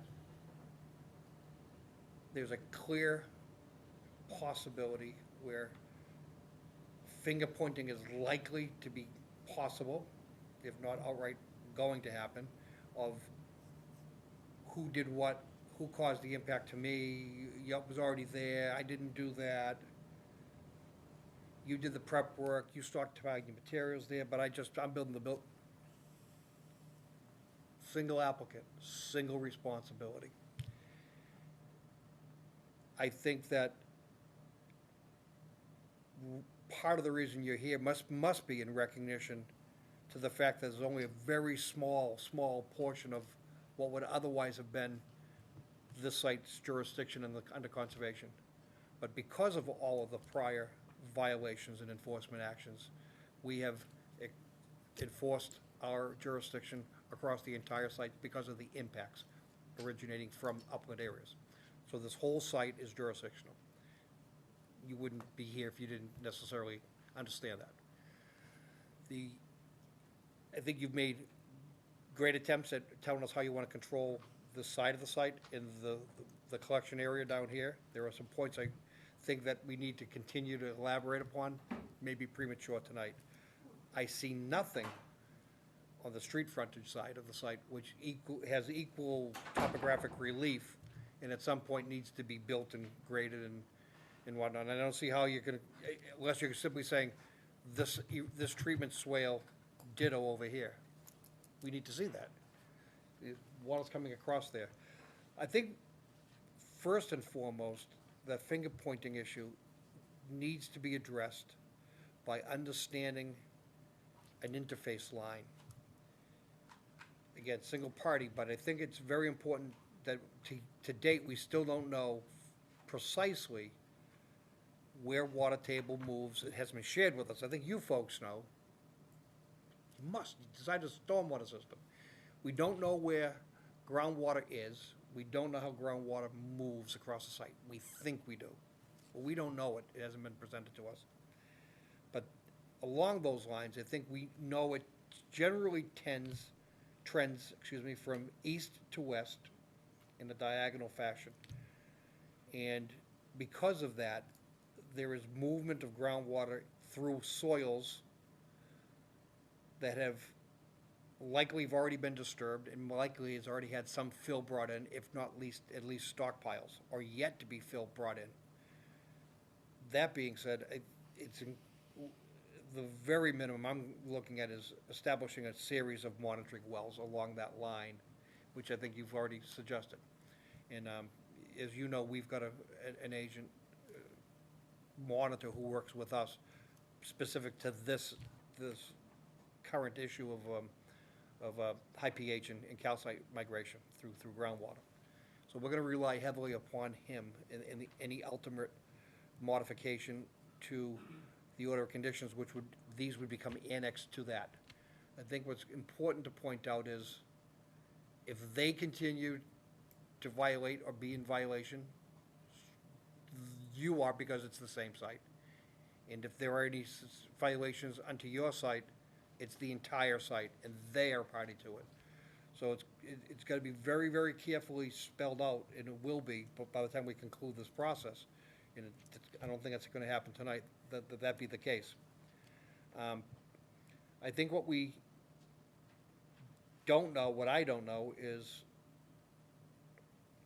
how much of the prior soil has been excavated out, how much fill has brought in. I think this is, for the most part, a net fill up in the front area. I believe that the area near the retaining wall along Osgood Street is a cut area. I am not, yeah, I do not know, once you get to the backside, if that's a fill or cut area. I don't have that Well, I'm knowledge looking at at the moment. underneath the building, I'm looking at, actually, the building floors are stepped through the whole thing. As you go from right to from left, north- yeah, correct. from- It from steps north down. to south. Yes. But it seems to all be staying well above what was the original grade. I don't know where groundwater is. I would like to clarify, the existing contours you see on that sheet there represent what's there now, not what was there years ago. So That's why I'm it might be looking at tough this to saying make a this is not what I comparison to that. previously analyzed. What I previously analyzed is what was originally there, and it's a net fill underneath these buildings, which leads me to believe this area's already been filled. The early order of conditions, earliest violation notice and enforcement order required the contractor to remove all RCP from areas within the conservation's jurisdiction and beneath all stormwater areas, paraphrasing. The opposite of that, or the unsaid, led them to believe, and I believe that's how they proceeded, was in every area that's not under stormwater area or non-jurisdiction under the Concom, we are going to use RCP and glass aggregate, and we believe they did. So knowing in this area that's the case, the monitoring of those monitoring wells and the testing of that pH is critical, absolutely critical. And before we ultimately conclude of how this soil and erosion control plan ultimately becomes a modification to the order of conditions, will be much more refined and defined so that that's memorialized. I can tell you that as of this week, a driller has been hired by Frigida Development to install those monitoring wells. I know that he's contacted DigSafe recently. I don't have any other details in scheduling, but it is happening very soon. So they are very proactive in terms of installing these monitoring wells to get the testing performed. So we thought about this, I've certainly thought about it a lot, and I don't think we're too far off. I think to set the tone of the discussion continuing on a more formal basis in the future beyond a discussion item on the agenda, my inclination would be to consider issuing an enforcement order to the project specific to the Fagetta LLC, stating or restating exactly what I've just said tonight about single project, single permit, single party, single applicant, business ventures aside, you guys work that out, and that any documentation for one is documentation for all, and get that memorialized, which would allow us to then consider the modification coming in separately.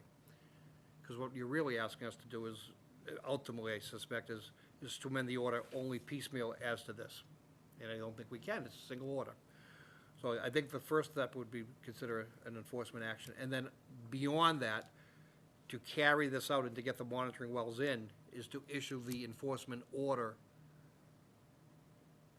or modify the existing, or issue a new one to the entire site to carry out all of these erosion controls, monitoring programs, and the things that we need to see.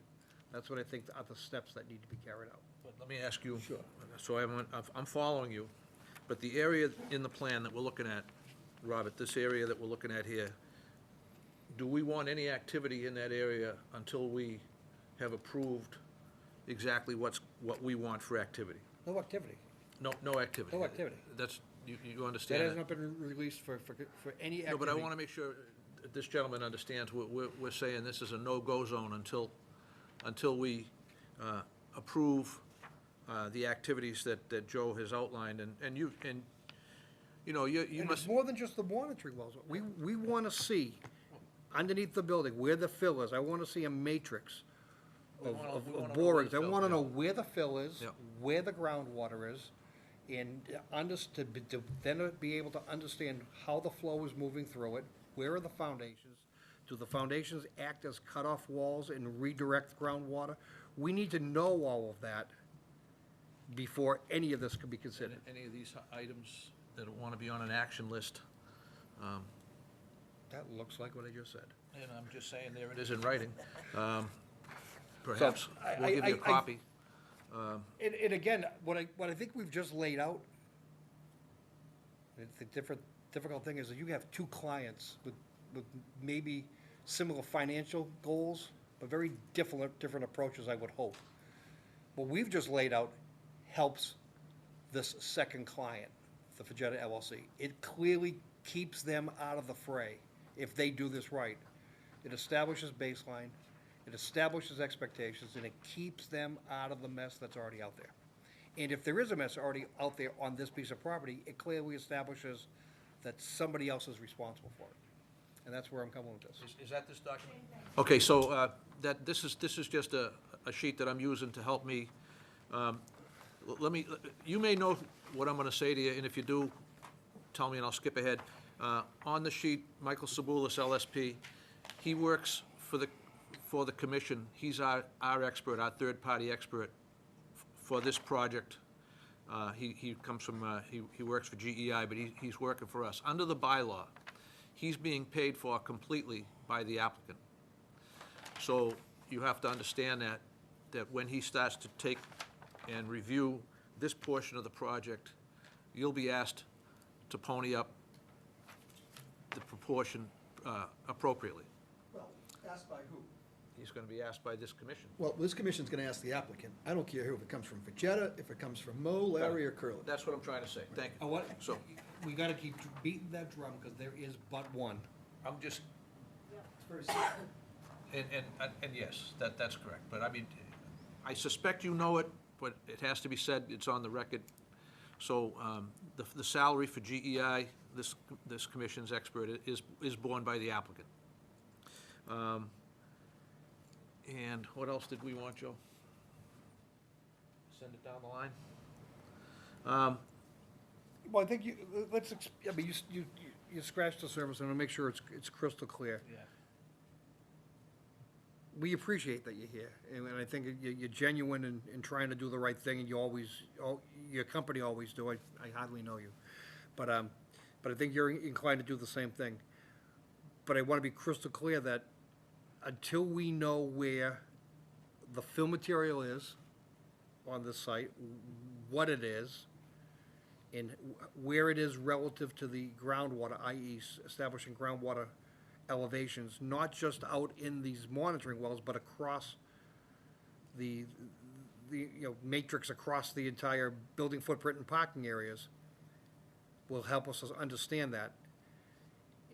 Until that's done and understood, do we even begin to understand how it is to assess your proposal to collect surface runoff, concentrate it, treat it for turbidity, measure and monitor pH, ultimately get it into a frac tank, which you said may be necessary, I'm gonna say is. Whether you put it online or not, I think may be something we could talk about, but it needs to be there at the ready, because this site is so flashy, when you need it, you can't get it in fast enough. I think all those things evolve from that ultimate digestion of information we've yet to see. And we've been asking for months from other members of your development permit.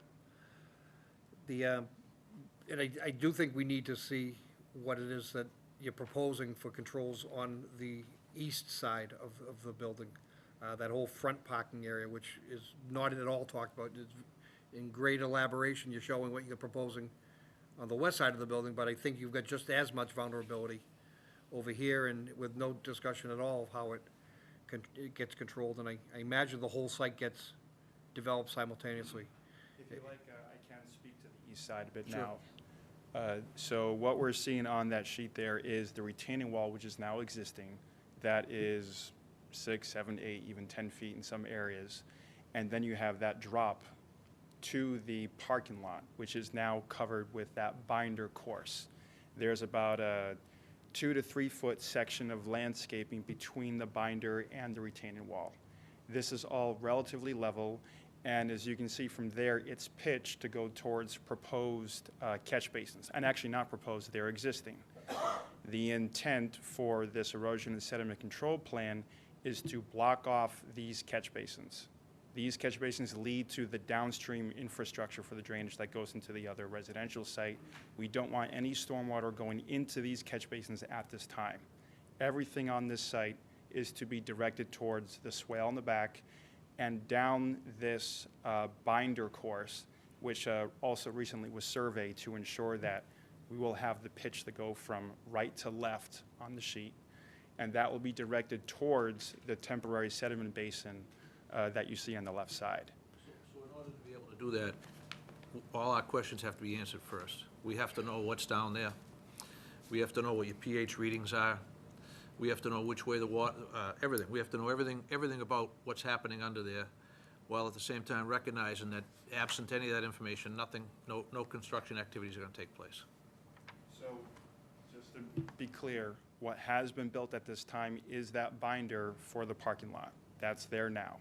the grading from the binder to the. Based on a review of the existing conditions at the time of permitting, up to what this proposed now looks like. I didn't even Understand. realize Okay. there was some work already done Yeah, up front there. this is all happening in real time, so, then to speak to the monitoring wells, with them contacting DigSafe and looking to drill very soon, should we still pursue this at this time? Well, you say no construction activity, I think exploration activity is what we do expect.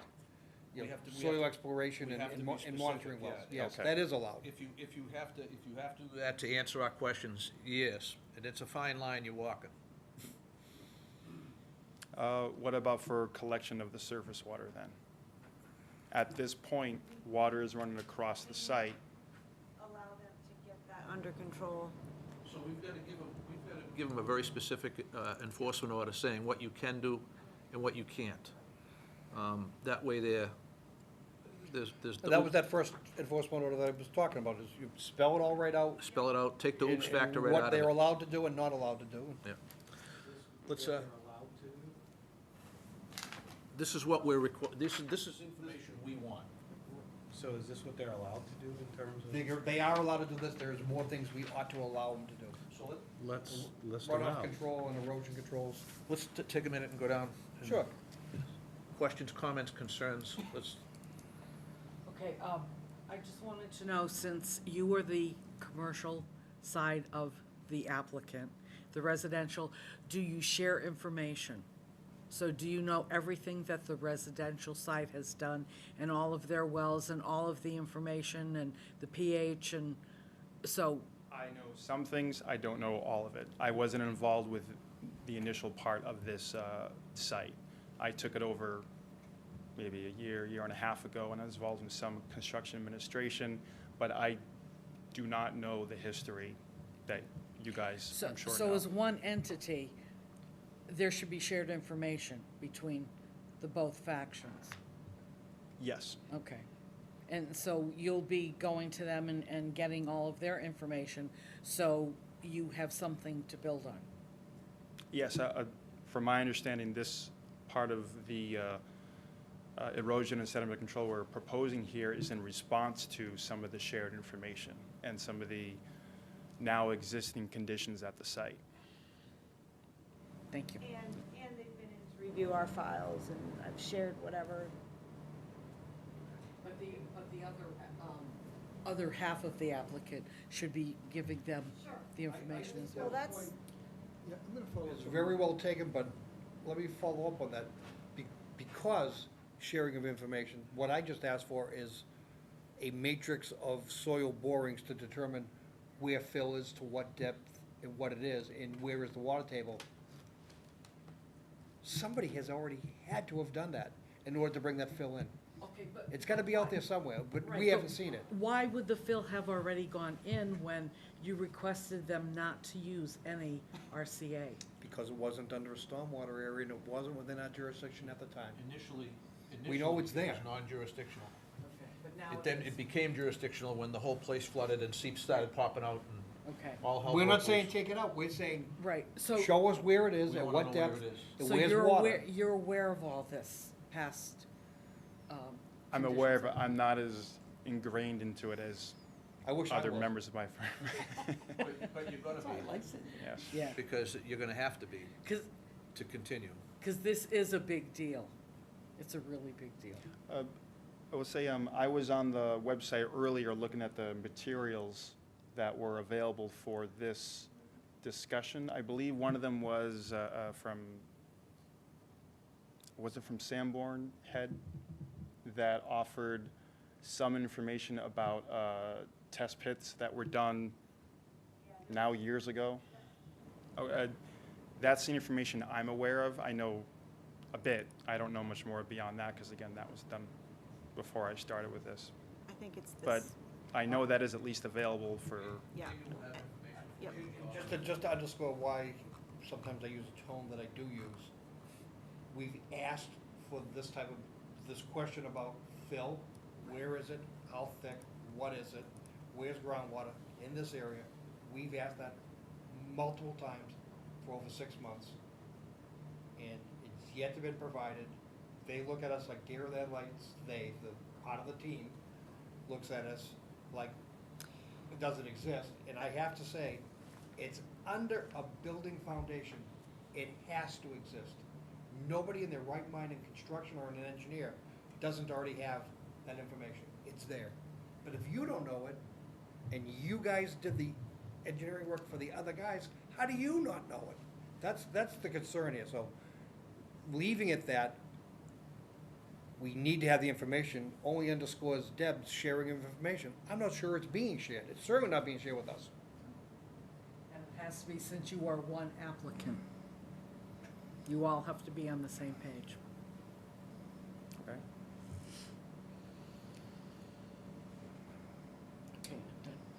I really don't have much more to add except, not just the sharing information, but I think when Amy goes ahead and tells one person on the applicant's team one thing, she doesn't have to tell anybody else. All right, so communication to one person is communication to all, going this way. Just like if you go ahead and somebody were to say something to our administrator, we're going to be expected to have that information or have to live with it as well. So that's really all I have at this point. I agree with everything Deb said. But about the enforcement order, I mean, more procedural than anything. Joe, you talked about clearing up the one applicant issue. Deb forwarded that with sharing of information. But then we also have to specify what they can do and what they can't do. We have a list of what they can do in terms of installing monitoring wells, monitoring them, reporting those, managing surface water and groundwater on site. You know, in the temporary, during construction condition, is it two? At some point, a single enforcement order breaks into two. The first one simply tells them one application, one permit, one party. Everything else is a business venture. You guys are obligated to work it out, including the communication. That gets spelled out, and that just simply is almost the end of that application. Got it. And we can then put the another enforcement order out, which is to the project, to everybody. That obligates them to carry out all of these other things that we've talked about, including what you can and can't do on this phase of the bigger site. Yeah, I agree with that. I think it's important to at least talk about the bullet points of what we are going to require as part of that second enforcement order while we're here in session, so that Amy has clear direction and it's on the record of what that is what's gonna comprise that second enforcement order. Sure. Do you agree with that, Deb? I do. Okay, good. Thank you very much. So to that point, I think what we need to do is exactly that, Yeah. spell it out. Yeah. So what we will allow them to do is to gather information, which includes geotechnical work to establish locations and limits and type of fill material. There's And- bullets by Mike Zabulis's. That's beyond that's, memo today. That they revolve around. so that's the second bullet. the What I just wells. mentioned is the second bullet. Proposed boring, well, he's talking about proposed boring depth, boring and well depth. No, actually, all of this is the monitoring wells, so that's, Yeah. it's beyond this. So, Yep. so within the building footprint and within the area east of the building footprint, if you call it the east parking lot or the front parking lot, we want sufficient number of borings advanced to be able to determine presence of fill, what depth to, how thick and to what depth, what it is, and where it is relative to groundwater. So elevations for all of those things, establish all of that. Once we know that, we can then better determine what's the vulnerability of the migration of water through that fill material down towards these lower areas. Because then you also gotta put a profile in that shows us slab elevations, foundation, footing elevations. Do do those foundations and footings act as cutoff walls intercepting groundwater? And if it does, do we need to concentrate our treatment in a different area? Is it to the front left corner of the building, or does it all work its way under the building? So we need to know that. So we're gonna allow those borings to be done there, we can allow the monitoring wells to be advanced. Until we know any of that, we really can't conclusively evaluate the proposed erosion and sedimentation control plan. Do we want them to tell us exactly where these monitoring wells are gonna be? They are on here. Some They're- of them are, there's but are six. are I had the all of benefit of them? having a highlighted copy But earlier. he's talking about under the building footprints and. They're not shown on east here at of- all. This is something beyond what they're proposing. We need to know where the fill is and the groundwater is. The wells are shown on this plan. Only the wells are shown. They have 6 wells shown. Right. Do we want more than 6? Or Not are wells. 6 sufficient?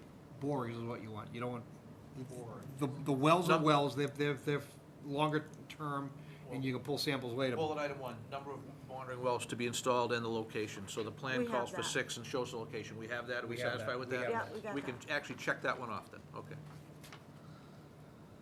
Very good. So then, Bullet number 2 is going to be predicated upon that additional information I've asked for. So we don't know to what depth to extend them yet, because we don't know yet where the groundwater is or the tendency of travel of that groundwater. bullet 3. Well construction including well screening. Again, that'll ultimately be coming out of that additional data. Okay. The last one's kind of, should be the first one, the schedule for providing information to the Concom. You can't give us enough information. And you will never be criticized for providing information all the time. Because that's how this whole thing got started, was a complete lack of information over a long period of time, which has almost made it irreparable. And just to add, I'm sure you already know this, but I'm gonna say it. If you anticipate having to bring any new fill onto this site for any reason, the fill has to be pre-approved by our administrator. It has to have a certificate of origin, and we have to know what it is exactly. We wanna know where you got it, who you got it from, and what it is. RCA and recycled crushed glass are absolutely prohibited under any conditions. So that's real important to know. Hopefully you don't need any more. You never know. You never, This is a legal document that they should get from well, it's, the supplier. Yeah. whether it's a legal document or not, I have no idea, but you can get, it's a But it's a document. certified document of what It's it's available purported to from be. reputable people that, Yep. that sell fill. It's called sieve analysis. Sieve analysis. Certificate of origin, certificate of analysis, that stuff is always, because people that buy certain types of sand for septic systems have to have that, or the Board of Health won't want it. It's a standard practice. Amy, what I've just done Yeah. is along the locations, citing the 7 monitoring wells proposed, for the information to be useful, I've taken along the line of those 7, 2 additional offsets for borings. One in the building, Okay. one in the parking lot. So it's a total of, I added a couple extra, 1, 2, 3, 4, 5, 6, 7, 8, 9, 10. 10 borings that we need to have them do, advance, in order to determine what the material is, its fill, what type of material, and to what depth, and where is the groundwater. With that information, the answer to the other bullets raised by Mike become more clear, to what depth and groundwater and what, and we now know what the heck we're dealing with. We know how the water moves. Once we have that, we're going to then ask Hancock, again, that's the work we're physically going to allow to be done on site. The point I think you raised, Amy, was, so we currently have erosion now. On an interim basis, what are we wanting them to do Yep. immediately? Yep. So what is that? I don't know what that is. Got it. Do you have any ideas? on how to control, yeah. So when do you want to come back? Well, back whenever you- You're always welcome, anytime you want to come back. Well, I'd say let's come back as soon as possible to discuss, for sure. So if it's the 5th, it is the 5th for sure? It's not the 2nd? Okay, then we'll plan for that. February 5 is the next meeting. Okay, You want to be on for that? Hopefully Yes. have some answers to the laundry list we gave you? we will certainly do that. Question for you guys. So if there is pre-existing information that addresses at least some of these bullet points, Joe, that you provided, you know, location, depth of fill, type of fill, that maybe someone logged. We've asked for 6 months, sitting here with bated breath.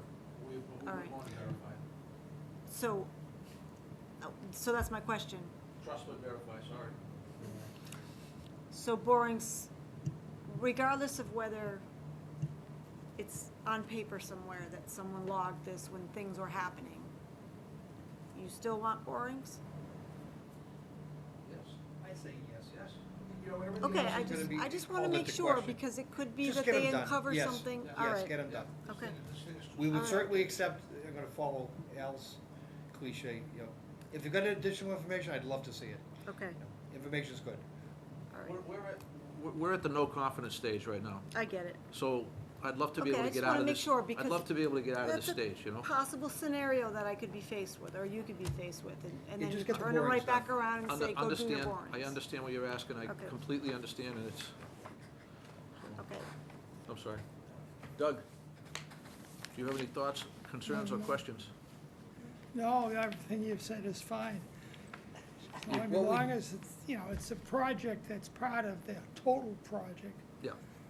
and this may be the commercial portion of it, but it's not by somebody separate who does nothing whatsoever to do with conservation, so they're gonna have to deal with conservation. I think, so I heard you say there is some additional work we want to allow to be done in order to control what may already be a vulnerability. So can we be specific so we can allow that?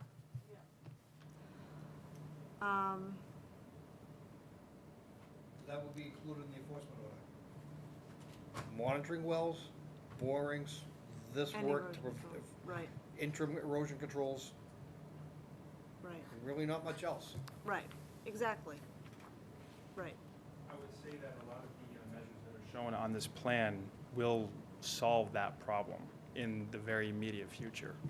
Creating a swale on the backside is paramount because as of right now, the water is flowing towards that direction, and there is one existing temporary Cape Cod berm there, 6 inches high, that they installed just to ensure that some water doesn't just flow right off. But during a large storm, that is inundated, and there's portions that are broken there, so. The risk is that as the information evolves, that might change, but in the interim basis, if you think that's a reasonable control, get it in. Well, we can allow that to go in. I believe that. So then specifically, we need to then understand at the lowest end, I think we have to measure turbidity and pH at least in, pH in 2 locations and turbidity at least in 1 location. And I think be clear that the temporary, what do you call it? You have 2 different things. You have a stilling pool and then you have the temporary sediment basin? Yeah, I'm calling it a diversion pool. Diversion pool, It's okay. basically just a place to store the water while it gets pumped to the other side. The reason that was installed, originally we had some kind of berm there, and the issue was that, well, there could potentially be runoff from the berm onto the residential site.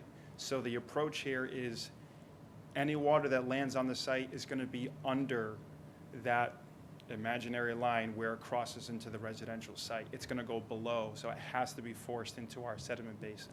So it's not going to go up and over, or everything drains within and gets collected within. So that really will solve any immediate problems with stormwater runoff by making sure it stays Hit inside. the road jurisdictionally, because prior to any other issue that we've had up here, this area where we're focusing all the collection and treatment of water down here is adjacent to a wetland. So if there is any vulnerability, it actually is down in this corner. So I think measuring, And just so you know. I think measuring pH Actually in doing- both the temporary sediment basin, maybe at the outlet from the stilling pond, stilling basin, whatever you call that, I'm sorry. And then obviously turbidity at the, and pH at the discharge, just prior to the discharge of the frac tank. Those are essential. And that the standard be that no discharge and turbidity be greater than 40 NTU. And that no discharge of pH be greater than 7, ideally 6.8. 6.8 to 7.0. And I think that's the performance That's the magic standard. number. 7.0 or 7.5? And I think that's critical because what we've done is by collecting and treating it all down here, we've almost introduced a situation very similar to what became the impact on the earlier phases of this project. You know, right adjacent to wetland, you might potential for seeps, more migration of calcite, high pH in those seeps. We gotta make sure that it's all controlled and kept up here. So, to summarize the measures to be taken under the enforcement order for temporary surface water management, we've got the diversion pool, temporary sediment basin to be installed as under the enforcement order. Is there a swale also that needs to be installed? I would recommend installing the swale, which Is- leads to the pool as well, because you want to make sure that that water is diverted towards the pool first and doesn't go over the berm on the Cape Cod berm on the backside. So what do we call that? A temporary, we call it a temporary swale? I'm calling it a diversion swale in this Diversion erosion swale. and sediment control plan. That leads to the diversion pool, or this little pool area, which again, I believe should be lined to ensure that the water stays Yep. within the pool and the swale and doesn't go into any utility trenches.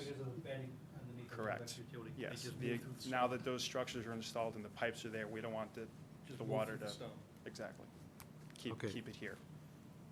And that's shown? That's shown on, That's shown on Yeah. this plan. okay. Got it?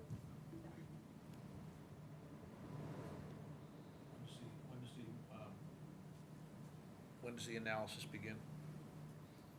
Balls in their court, because nothing else is allowed to be done. So So I would say they go could- as but- fast as possible. Well, they can analyze the surface water, but it's the borings that I'm interested in. Make a phone call and schedule the boring company. Because we need to know what the levels are coming out of there, because if you're spiking levels, we gotta take a different course of action right away. Let me be clear, the borings are only going to give us limited data. What's fill, what's original? In this area, I'm expecting to see that it's almost all fill. The water that's down there.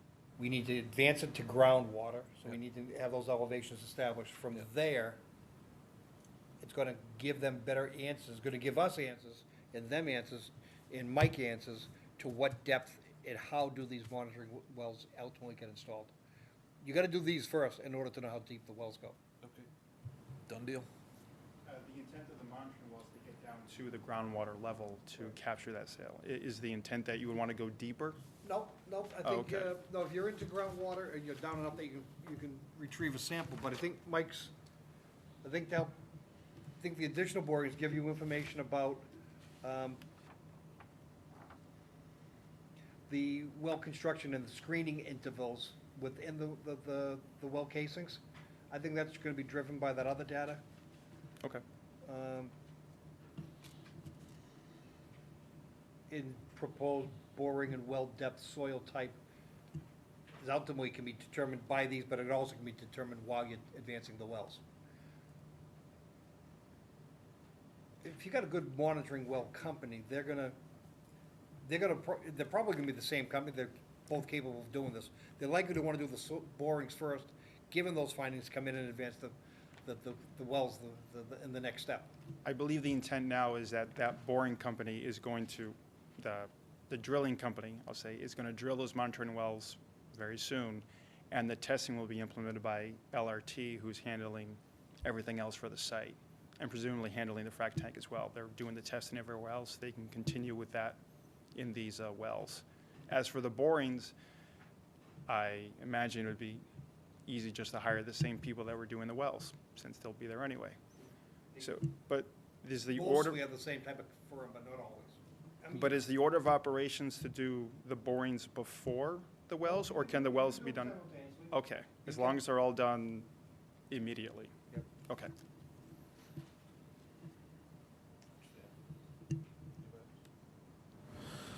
Okay, Amy, good? Everybody good? So- Amy, I'm gonna share, and I can reproduce this for you on your sheet, but I'm gonna share this with Bob to bring back.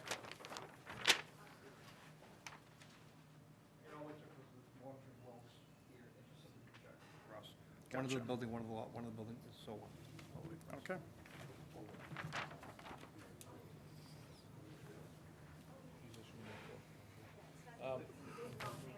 So, I'm all set. if everybody's all set, I think the order of business here, we should ratify the enforcement order for Amy first, right now. You want to issue 2 enforcement orders. One, the first one, that alerts all parties of 1 permit, 1 site, 1 Yes. responsibility. Single applicant. Yep. Right? Yep. And then the second one is what we just talked about with all the, Which goes to both. Yeah, and then again, that's the, to Sean's point is, there is no one point person, so I think you have to, really have to do all these things in parallel. Even though it's all under one permit. Yeah. We don't want anybody to ever say, you didn't share those. You didn't with share me." those with me. Yeah, okay, so let's. But I don't think that's on Amy. That is on them. But there Amy is- doesn't have to go tell this can't happen. That's and the another stumbling can't block, because I don't know if there Mm, is a single point person. That's the issue. They have to Well- get a single point person in here for everything. I don't like the On that fact first that, enforcement order, did we, that item number 1 is to identify a single point person who is responsible for administering the permit. POC, enforcement order 1 would What is mine? designate, would order that, issuing a designated POC. I mean, that's a very good point to include in an enforcement order. So I'm looking for a motion so and a second Sorry. to ratify the first enforcement order. Any discussion? Anything to add? I hear nothing. All those in favor say aye. Aye. Opposed, and that's unanimous on enforcement order number 1. Enforcement order number 2, which is the nuts and bolts, and the work to be done and the work not to be done. Yep. Need a motion? Second. Any further discussion? There's none. All those in favor say aye. Aye. Opposed, and that one is unanimous as well. You have your 2 enforcement orders. You understand what we want, Yes. okay? And I think the And you wanna- message you want to bring back is, what we've just done is clearly help you folks get out of the mud, literally. And considering this a separate phase, if this phase is going to be the clean phase, and every other phase was a not-so-clean phase. That's what we're trying to do here. Any questions, just call the office. All right, so we'll see you on, we need one final motion, February 5th, right? But this is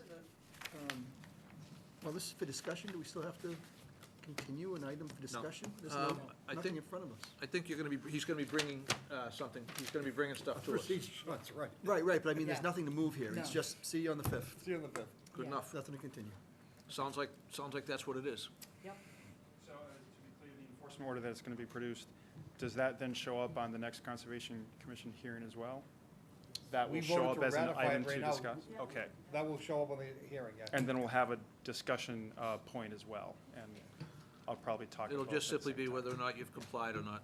Okay. It's something very simple. Actually, the enforcement order is the vehicle that you're coming back on. We don't really need a discussion. You're here to address the enforcement order. Okay. You're gonna be responding. Which is, there's nothing in. So, all right, see you on the 5th. Thank you. Thank you for helping out.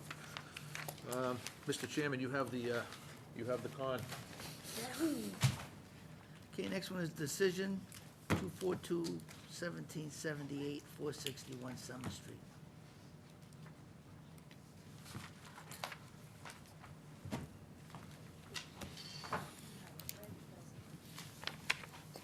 Let that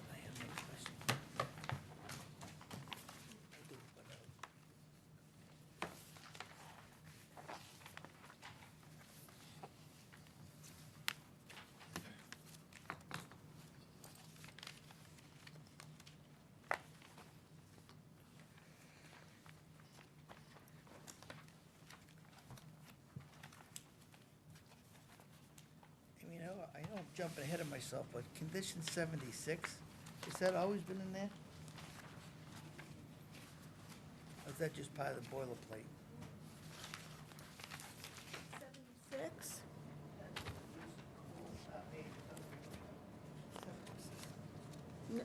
No, we're doing an addition. I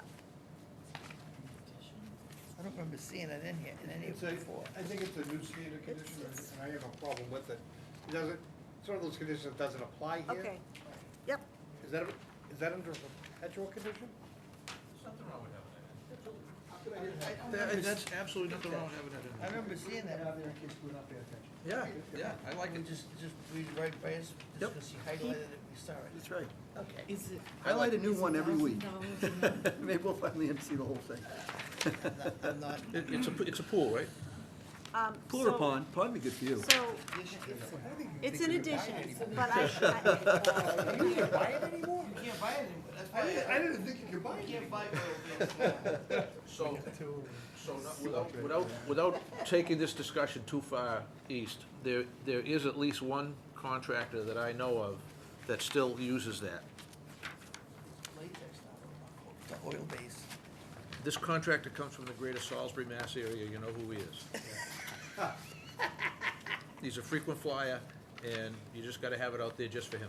Yeah, but you know what he does, they do, they add water to it. We're not gonna go there. You see, that's what I mean. This is what I'm saying. No, but I don't think you can even get it. Well, it would be good if you can, but in case he finds a drum of it He somewhere, probably has the 10,000 gallon. probably has tank in the thousands woods. of it, that's right, yep. Gonna use this fill on the next project. Oh, God, I'm telling you, he would too, he'd put it in your well if he could. He was standing in the driveway, he came over here.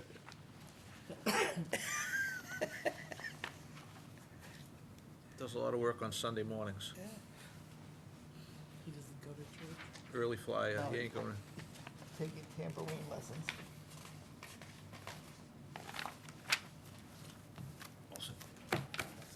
Any questions on the decision?